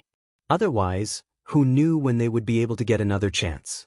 Even though they said so, none of the soldiers were really going to eat to death. Not to mention that they were used to eating after entering the Yang family army. Even the temporary soldiers did not crave meat as much as before. Even if they could not start a fire to eat hot food, the meals of the mercenaries were still extremely good. For example, the staple food was instant noodles. Other than that, there were several types of chicken and pork sausages. Even the canned food that everyone brought with them tasted pretty good. There were canned pork knuckles, preserved vegetables with meat, for happiness meatballs, mushroom meat sauce, sweet and sour pork ribs, braised pork, and so on. There were also luncheon meats and various canned fruits. It was really thirst-quenching, and more importantly, it could keep them hungry. Such good food was something that many of the temporary soldiers did not even dare to think about in the past. Now, they only treated it as ordinary military supplies. Many of them were surprised, but they kept these things well. Every time they woke up, the first thing they did was not to check where they put their weapons, but to check if the good food was still there and whether it had been taken away by others. These people were really afraid of being poor. For people who were afraid of being poor, food was always the most important thing. At the last moment, they might not bring anything, but the food that could save their lives would always be there. Yang Chendong grasped the mentality of these people and put food security as the first priority. He believed that as long as the soldiers had enough food, they would have the spirit to fight in the war.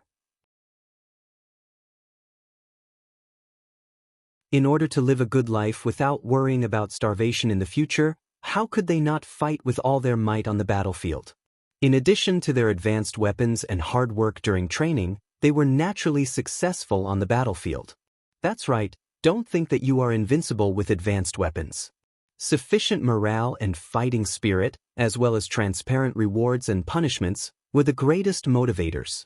Otherwise, how could the United States, which had such powerful weapons and equipment, lose the war on the Korean battlefield? This was the reason why the ideological work was not done well. With so much experience, Yang Chendong had originally received such professional training and had been doing it for so many years. He only needed to move over and use it to lay the foundation for his victory. Just like on the eve of the Great Battle, when the scouts at the front reported that the 10,000 Jiaoji soldiers and 10,000 Han captive soldiers were rushing toward the camp, no one was afraid of the approaching battle, whether it was the cold front, the auxiliary soldiers, or the temporary auxiliary soldiers. The cold front soldiers were well-trained and well-equipped, so they naturally did not feel the slightest bit of fear. In addition, they knew that the 6th young master was fully prepared this time. Right now, they only needed to rest up and get up to wipe their hands after they had enough sleep. This way, their hearts would be calm and they would have the pearl of wisdom in their hands. This time, the auxiliary soldiers were all equipped with Type 81 assault rifles, which increased their confidence. They could not wait to have a chance to perform well. When they heard that the enemy was coming, not only were they not afraid, but they were also very excited. They were waiting for the enemy to arrive so that they could perform well. The temporary auxiliary soldiers also wanted to perform well. They were also waiting for a chance to perform well. However, they had only been in the army for a short time, and they were using cold weapons like crossbows, so they were not very confident.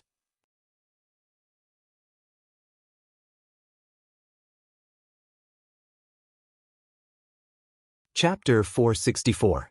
I say, Denyo, don't be so nervous. If you can kill one enemy on the battlefield, it's enough. If you kill 2, you'll earn 1. At most, you'll die once. After 18 years, you'll be a hero again. That's right. Denyo, little dog, as long as you follow the usual training method, you should be fine. Even if you die, there will be people who will remember us and send you off. That's called dying with dignity and dying with value. That's right. Haven't we already asked the squad leaders who know how to write our last words? If we really die, as long as our family members are still alive, no matter where they wander, they will have a chance to be found and taken care of. If that's the case, what's there to be afraid of? This was the scene when a few temporary auxiliary soldiers gathered together. Not far away, the leader of the 10-man squad, who was also the squad leader of the auxiliary soldiers, looked at what was happening. However, he didn't have the slightest intention to stop it. When one was really on the battlefield, there were some things that needed to be enlightened by others. However, most of the time, it was better to think it through by oneself. Since that was the case, it was better to watch them comfort each other and relieve each other's pressure. Sure enough, after being enlightened by the other brothers who called themselves comrades, Denyo and Xiaogo, who were originally a little nervous and even trembling, were no longer so scared. Their eyes also became brighter and brighter, and even brighter. Just like what the other comrades said, since they became soldiers, they would be on the battlefield and there would be life and death. If they thought it through, why should they be afraid of death? Not to mention that if something really happened to them, the Duke of Loyalty of the Great Ming Dynasty had already promised them that he would try his best to find their family members and then bring them to a very beautiful world where they could live happily. When they thought that whether they performed a meritorious service or died in battle, the outcome was not bad. They even had a chance to obtain a better reputation. So why not fight and take the risk? After being enlightened, the two of them became spirited. Unknowingly, the friendship between the soldiers in the same squad became deeper and deeper. This kind of thing didn't only happen in this squad. In the entire 14 battalions, at least half of the 5,600 temporary auxiliary soldiers had experienced this. Under the encouragement of the other comrades, their fear of war was resolved. Their fighting spirit began to condense and sublimate, turning into a strong morale that was waiting for the arrival of the war. The war was indeed about to begin. The 10,000 Jiaoji soldiers were the first to arrive, and the remaining 10,000 Han captives arrived 5 kilometers away from the mercenary camp 4 hours later. Order the entire army to surround them. First, form an effective encirclement. Then, take advantage of the fact that it's not dark yet, charge down. Ruan Yongyang, who had already surveyed the surrounding terrain, issued a military order to his Kiliarchs. General, the army is too tired from the journey. Why don't we have a good night's rest and fight again tomorrow? Out of sympathy for the soldiers, a Chiliarch spoke to Ruan Yongyang, whose eyes were shining. Hee. After Ruan Yongyang sneered, he said, "Haven't you heard that speed is crucial in war? Since even you think that our army should take a good rest, I presume that the enemy will also think the same. If we suddenly attack at this time, it will definitely be very effective. We will definitely be able to catch them off guard. I do as I say. However, if anyone dares to question me, they will be punished according to military law." This battle was definitely a great opportunity for Ruan Yongyang to perform meritorious deeds. Especially since the weather was still good today. The originally light rain had already stopped at noon. Without the obstruction of the rain, this was the best opportunity for the army to attack. If they could take down the mercenary army in one go, it would be a great achievement. However, if they were to rest, who knew what would happen? Since Ruan Yongyang had already made such arrangements, the Kiliarchs did not dare to question him. They immediately cupped their fists and went to prepare. The general had only given them an hour to prepare. During this time, they still needed to rush to their respective positions. It was truly too nerve-wracking. Well, someone said that the soldiers were hungry from the journey. Shouldn't they eat some hot food before fighting? Forget it. Once they are full, what if they don't want to move anymore? In any case, everyone had been given a certain amount of rations before they came. Although the rations should have dried up by now, with the rain that had just fallen from the roadside, they should still be able to swallow it. They would celebrate after they won the battle. Yes, when the army was marching to war, there were not so many rules. Especially in ancient times, not everyone could be equipped with something like a water bag. At the very least, one had to be a sergeant and above. When the soldiers were thirsty, they would just find a stream or even a ditch by the roadside and drink it. Feel dirty? That's because you are not thirsty. Feel unhygienic? Sorry, the people of that time did not think so much. It was precisely because of these bad habits that the number of soldiers in the army was often very high. The combat strength of the army was also greatly weakened because of this. Fortunately, this kind of thing would not happen to the Yang Jejun. The food they ate was both nutritious and safe, and the water they drank was both warm and cold. Even if the war lasted for too long and the conditions were not good enough, the military regulations still required everyone to drink flowing water or directly catch rainwater to drink. Drinking the stinky water in the ditch was absolutely forbidden. Because of this, there were soldiers who broke the rules and were given a good beating in front of everyone. They were also beaten 5 times with the killing rod. Their skin was really lacerated and their flesh was lacerated. The beatings were ruthless and the results were good. Very quickly, everyone remembered this matter and no one broke it again. It had to be said that there were times when strict military regulations had its benefits. After all, some people liked this kind of thing. Furthermore, Ruan Yenyang had already given the order to end the battle quickly. In his opinion, he had 20,000 soldiers and suddenly appeared in a situation where they were surrounded. Facing 10,000 people, no matter what, victory was already in his hands. After all, in a war, the side that initiated the attack would more or less have the upper hand and hold the initiative. The Jiaoji army started to move. This scene was seen clearly by the scouts who were lying in ambush. These scouts were the most outstanding batch of people in the disguise test. As such, the hiding spots they found were very well hidden. For example, when Ruan Yenyang gave the order, there was a scout lying in ambush on a hill 100 meters away from them. The scout squad leader named Su Yunxing was also a daring person. The reason he chose such a position was to observe the situation on the front line better. For this, he paid a price.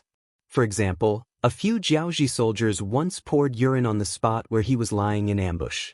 When the hot liquid flowed down from the sky, Su Zhongxing did not close his eyes.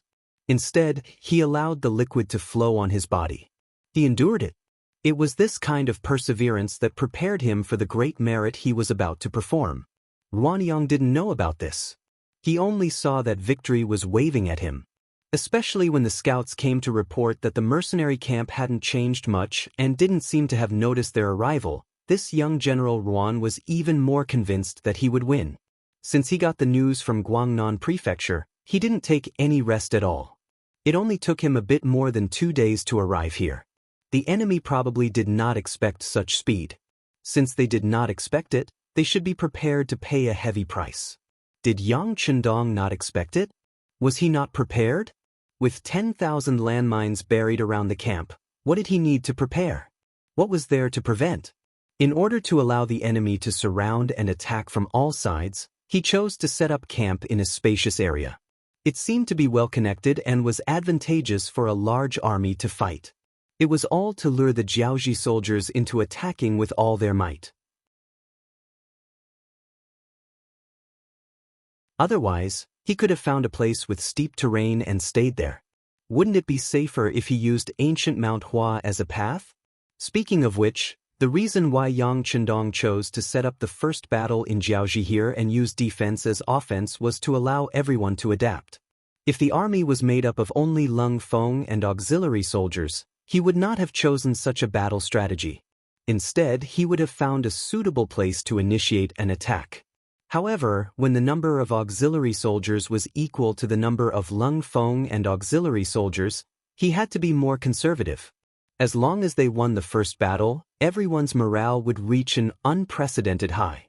The following battles would be much easier. Because of this, they had to win the first battle. Fortunately, there were 10,000 landmines lying in wait outside. Yang Chendong did not need to get too excited. He only needed to get all the soldiers to prepare for a counterattack and wait for the landmines to go off. As Yang Chendong and the 12,000 soldiers waited, the first landmine finally went off. It was like a bolt from the blue, causing the originally quiet rainforest to become lively. The reason why it became lively was because after the first explosion, the sounds did not stop. They appeared one after another, to the extent that it did not take long for the entire earth to begin to tremble. There were 10,000 landmines. Even if each landmine only sent 2 people to the sky, none of the Jiaoji soldiers would be left alive. Just imagine how majestic it would be. Boom, boom, boom, boom. The loud explosions continued. When Ruan Yang, who was waiting for news, heard it, his face turned even uglier. The Jiaoji army was not completely useless. At the very least, they had heard about the strength of the mercenaries. Therefore, they knew about the incident where 20,000 Miao soldiers were ambushed and blown up in Gaozhou. Therefore, when they launched the attack this time, Ruan Yang had made some preparations. For example, the formation of the army was to spread out. For example, he wanted the Han captives to charge at the front.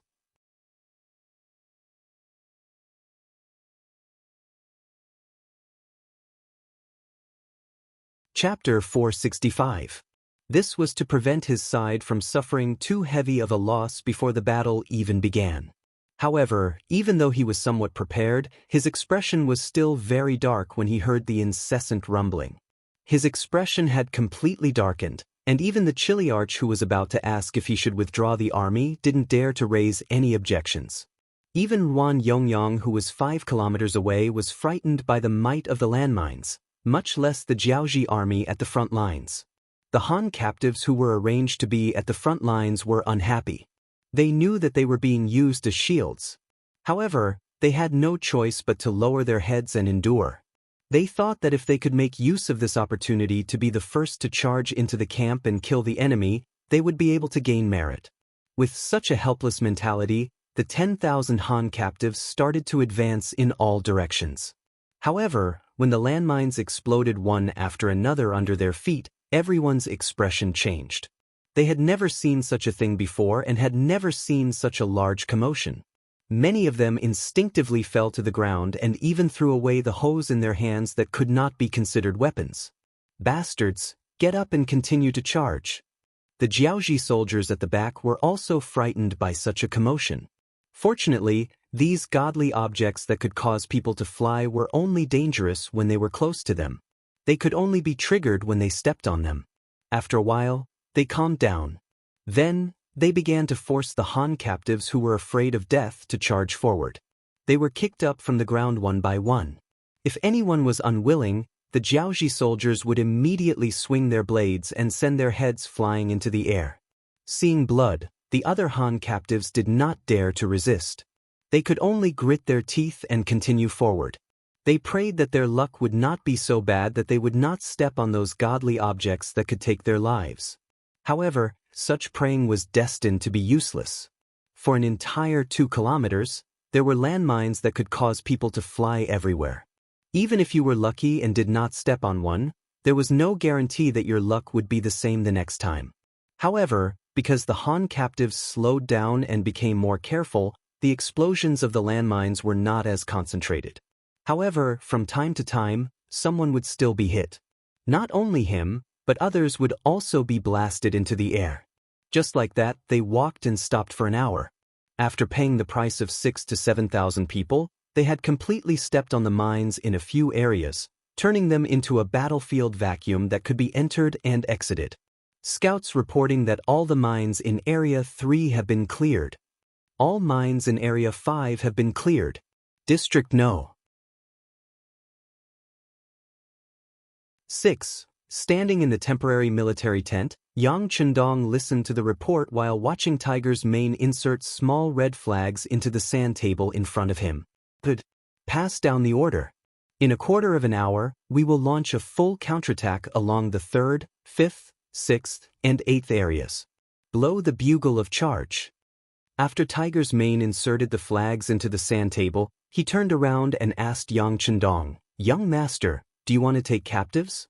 Following this question, the atmosphere in the tent became tense. When it was so quiet that one could hear a pin drop, Yang Chendong's voice sounded. "No need. Apart from leaving Ruan Yongyang's dog life as planned and baiting Ruan Gengwang to bring reinforcements, everyone else can be killed." When these words were spoken, Luo Pe, Lu Zhua, Wu Sheng, Chen Bo, Kong Chuanxin, and the other officers' expressions changed. They were very clear that under this order, those 10,000 people know. Even if there were no more than 10,000 Han captives, they would all die. Carry it out. Some people's spines have already been broken. I'm afraid it will be difficult for such people to stand up again. Instead of this, it's better to give them a quick death and hope that they can be reincarnated into a good body in the next life. Yang Chendong felt the solemn atmosphere in the military tent and knew what everyone was thinking. However, he did not have any intention of changing his mind. He only gave a simple explanation. These Han captives were indeed scared.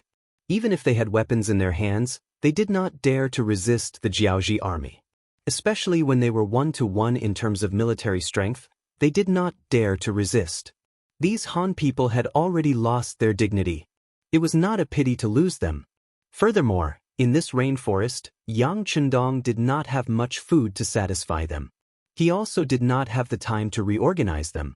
Since that was the case, why not give them a quick death? Yang Chendong gave the order and gave an explanation. All the officers of the battalion level and above silently nodded their heads. None of them would say that the sixth young master was cold-blooded. War was a matter of life and death. Being merciful to the enemy was being cruel to oneself. This was a saying that they had heard countless times. They could understand. With Commander Luo Pe as the leader, all the officers saluted with a solemn expression before quickly exiting the tent. Very quickly, outside the tent, the sound of footsteps could be heard. The mercenaries were finally going to show their might and counterattack. The mercenaries were preparing for their counterattack. The approaching Jiaoji soldiers were still excited about the fact that there were no more landmines in front of them. In their eyes, the mercenaries only had a few tricks up their sleeves. Just like when Miao Jun ambushed the mercenaries, wasn't he also heavily injured by the bombs before clashing with his cold weapons? Although the landmines had injured close to 7,000 of their men, and even if General Ruan Yongyang still had 1,000 men protecting him, in terms of military strength, they were about the same as the mercenaries. There wasn't much of a difference, and they still had the qualifications to fight. Of course, the main reason why these Jiaoji soldiers felt so good about themselves was that most of the landmines had killed the Han captives. The real Jiaoji soldiers did not suffer any heavy injuries. These elite soldiers from Jiaoji believed that it was time for them to display their strength. In the face of cold weapons, they were not afraid of anyone. It was because of this arrogance that the Jiaoji soldiers began to charge with the remaining Han captives. Seeing that the mercenaries' camp was less than 3 li away from them, and that there were no obstacles in front of the enemy camp, this was the best time to charge. Immediately, they began to run.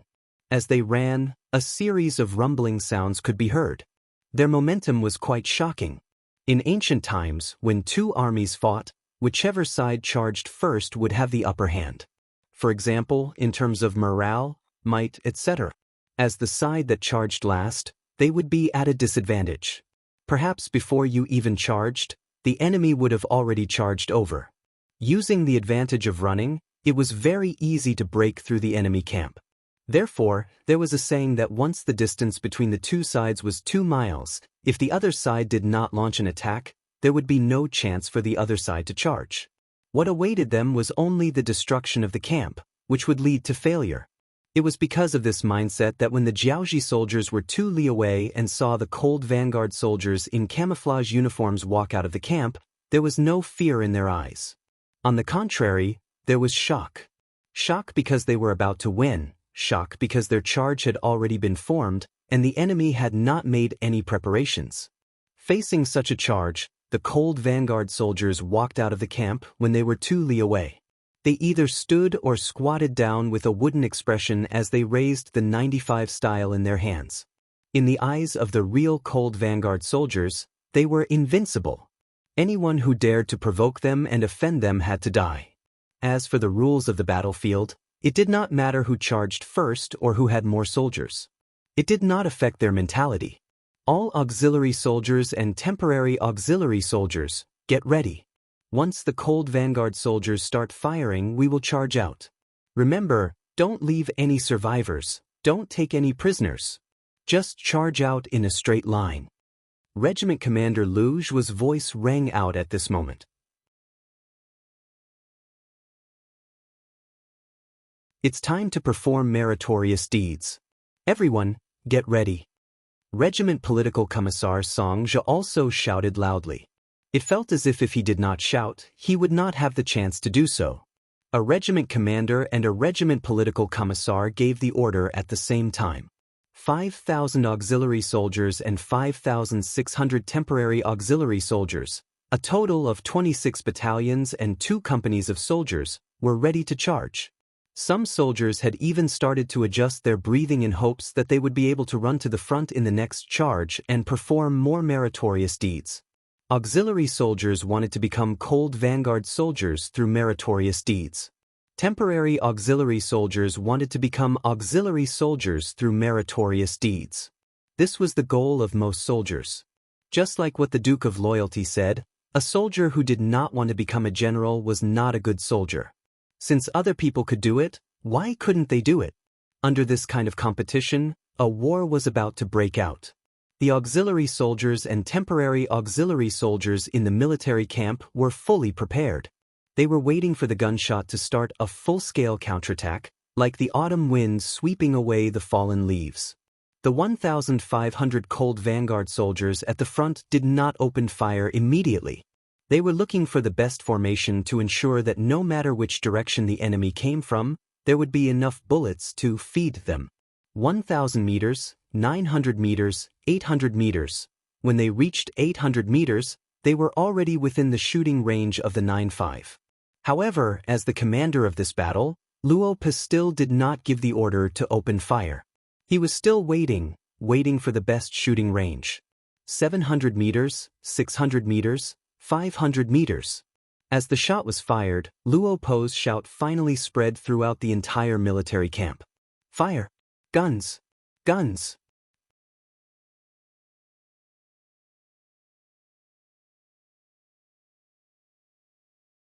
Chapter 466. Following the gunshots, the charging Jiaoji soldiers fell to the ground one after another. The cold vanguard soldiers followed their own formation and found their targets. Although there were some overlaps, the effect was already very good. Once they discovered that an enemy was still running, the sharpshooters of the cold vanguard soldiers would immediately finish them off. One row was prone, one row was half-squatting, and one row was standing with their guns in their hands. Under the overlapping attacks of these three rows, a single cold front platoon was able to form a formation that could wipe out all the enemies in front of it, leaving no one alive. Ah! All sorts of miserable cries rang out. Along with the continuous deaths of the charging Jiaoji soldiers, the originally dense charging momentum was quickly suppressed. People say that when there are 10,000 soldiers, there is no end to them. However, when they fell to the ground in rows, the feeling was equally shocking. It was like a domino effect, instantly causing the formation of the Jiaoji army to fall into chaos. Hold on.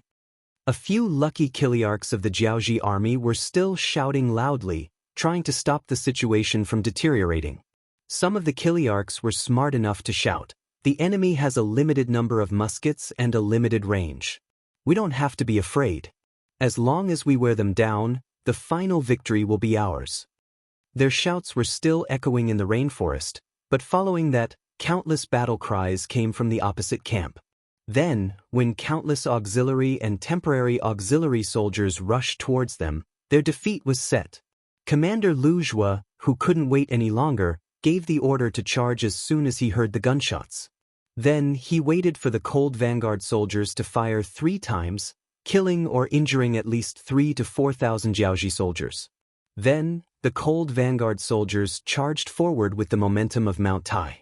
The reason why they charged forward was because there were more mines that had yet to be triggered. If the charging formation was too scattered, it would be easy for them to get injured. Fortunately, the Jiaoji soldiers' formation was already very scattered.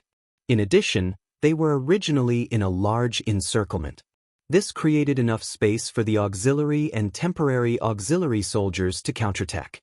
They didn't have to worry about trampling each other during the charging. The mercenaries charged out of the camp and charged forward. Facing this sudden change, the Jiaoji soldiers didn't retreat immediately. Instead, they held their weapons and stood still. They wanted to wait for the enemy to charge over before engaging in a bloody battle to make up for the losses they had suffered. The idea was beautiful, but the reality was cruel. When the Jiaoji army retreated into a tight formation, the auxiliary soldiers who were 400 meters in front of them opened fire. The Type 81 automatic rifle was changed to a continuous firing mode. Then, two gunshots were heard continuously. The Jiaoji soldiers who were still waiting for their cold weapons to engage in close combat had never seen such a situation before. Just the first wave of gunshots had caused thousands of people to fall on the ground. This sudden change caused the morale of the Jiaoji soldiers who were still holding on to their last breath to lose their morale. The most important thing for an army was morale. With morale, they could fight one against 2 or even more people. Once morale was gone, a few people wouldn't dare to fight against one opponent. Now, it was the latter situation. First, the mines were sent up into the sky. Then, the Type 95 long-range attacks were launched. Finally, the Type 81 guns were used to kill at close range. After 3 consecutive attacks, the Jiaoji soldiers' last bit of spirit and morale were completely destroyed. Forget about those who had fallen to the ground. Those who were still standing were considered lucky. However, at this moment, all they wanted to do was turn around and run for their lives. What kind of joke was this? They hadn't even engaged in close combat. They didn't even get a clear look at the enemy's appearance. Out of 19,000 people, less than 5,000 were left. This wasn't a battle. It was a massacre. Once a third of an army was severely damaged, it was possible for the army to explode. This was an accepted rule on ancient battlefields. The reason why the Jiaoji soldiers were able to hold on until now was because they had always been fantasizing about close combat. They wanted to achieve victory and turn the tables around. However, when they realized that their last hope was dashed and they had no chance of getting close to the enemy, what were they waiting for if they didn't run and explode? The 5,000-strong army retreated rapidly in different directions. They wished that their parents had given them an extra pair of legs. Behind them, more than 10,000 auxiliary soldiers and temporary auxiliary soldiers were charging at full speed. Occasionally, someone would stop and fire a few shots, shooting down the Jiaoji soldiers who were running at the back. Charge. Temporary auxiliary soldiers. Our crossbows have a limited range. If you want to contribute, you have to run fast. Charge. A few temporary auxiliary battalion commanders shouted loudly at this moment. Then, they looked at some of their auxiliary battalion comrades who were holding Type 81 rifles with resentment in their eyes. They couldn't be blamed for looking at them like that. If they contributed, what about the temporary auxiliary soldiers? Amidst their shouts, the temporary auxiliary soldiers started to increase their speed. Deng Niu and Xiaogo were also running as fast as they could. Originally, they thought that in terms of military strength, this would be an evenly matched battle, and many of their temporary auxiliary soldiers would die. After all, their weapons and intimacy were far inferior to Lung Feng's auxiliary soldiers. On the battlefield, there was a need to differentiate between the legitimate and the illegitimate. It was just like a family. When there were many children, there would always be some who would be liked. It was reasonable for Deng Niu and Xiaogo to have such thoughts. This was also what they were worried about. However, when the battle really started, they realized that they weren't the ones to attack first. Instead, it was Lung Feng and the auxiliary soldiers. All they had to do was take advantage of the situation and kill the enemy. Under such a situation, if they still couldn't kill the person who defeated the enemy, then they would have lived in vain. They would have eaten so much meat and suffered so much training for nothing. Humans were like that. Before something was done, they would always worry about this and doubt that. However, when they really did it and saw hope, then it was time for them to give it their all. Just like now, all the temporary auxiliary soldiers started to exert their strength. They even thought about earning more merits and getting better treatment. With such thoughts, they completely forgot about their fatigue. They all stimulated their potential and ran forward without any fatigue. In comparison, the Jiaoji army was in a much worse situation. After 3 battles, there weren't many real Han captives left. Most of them were real Jiaoji soldiers, and they were the elites of Jiaoji. However, these elites had been constantly on the move for more than 2 days. Their physical strength was already exhausted. Now that they were frightened by the battle, many of them started to feel weak in their legs. They couldn't display their usual speed. One was exceeding their normal speed, while the other was not being able to use their full strength. The outcome of the battle was obvious. In the time it took to drink a cup of tea, the temporary auxiliary soldiers had already run behind the Jiaoji army. Then they fired their crossbows and arrows at the back of the Jiaoji army, causing them to scream in pain. Auxiliary soldiers, protect from the sides. Prevent any accidents from happening. Seeing how brave the temporary auxiliary soldiers were, the regiment commander Lu Zhou gave a military order to the soldiers beside him. Using this battle to raise the morale of the temporary auxiliary soldiers was also the request of the sixth young master. Of course, they had to do their best to fulfill it. Reality also proved that after this battle, the 14 battalions of temporary auxiliary soldiers should be real soldiers. Under the combination of the Type 81 assault rifles and crossbows, the Jiaoji army had no chance of survival. The only thing they could do was to die sooner or later. Lost, the front line has lost. Less than 5 li away, a Chiliarch stumbled over with a face full of panic. Pooh! Just as Ruan Yenyang was about to walk forward and ask for an explanation, he suddenly felt a pain in his right leg. Following which, he fell to the ground with a plop. This sudden scene caused the surrounding Jiaoji army to turn pale with fright. They couldn't understand what had happened. They couldn't understand why their general Ruan would fall to the ground.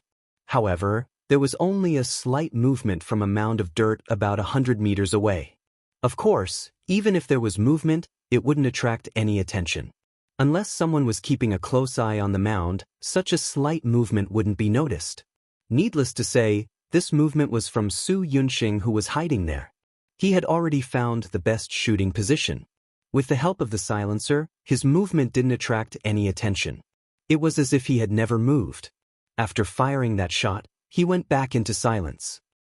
It hurts, it hurts. Ruan Yenyang, who had suddenly fallen to the ground, screamed hysterically. That shot had broken the small bone in his right leg. Because the distance was too close, the shot had even pierced through the bone and flew out. His calf bone had been pierced, so it was no wonder that Ruan Yenyang would scream like this. Because of this, the army that should have retreated after hearing that the front line had lost the best opportunity to break through. Ruan Yenyang half knelt on the ground, cold sweat dripping down his face. Beside him, a few medical personnel were busy. However, in the face of a broken leg, there was nothing they could do even if they had good medical skills. This won't do. General needs to rest. He can't run around anymore. Otherwise, the consequences will be dire. A medical officer said with a serious expression. You're tuning in to the Passion Pages YouTube channel. We're so grateful for your support, and don't forget to subscribe to join us on this incredible journey through captivating stories. Your generosity through donations truly makes a world of difference, as it's the primary source of revenue that allows me to expand and enhance this channel for you. Thank you from the bottom of my heart for being a part of this adventure.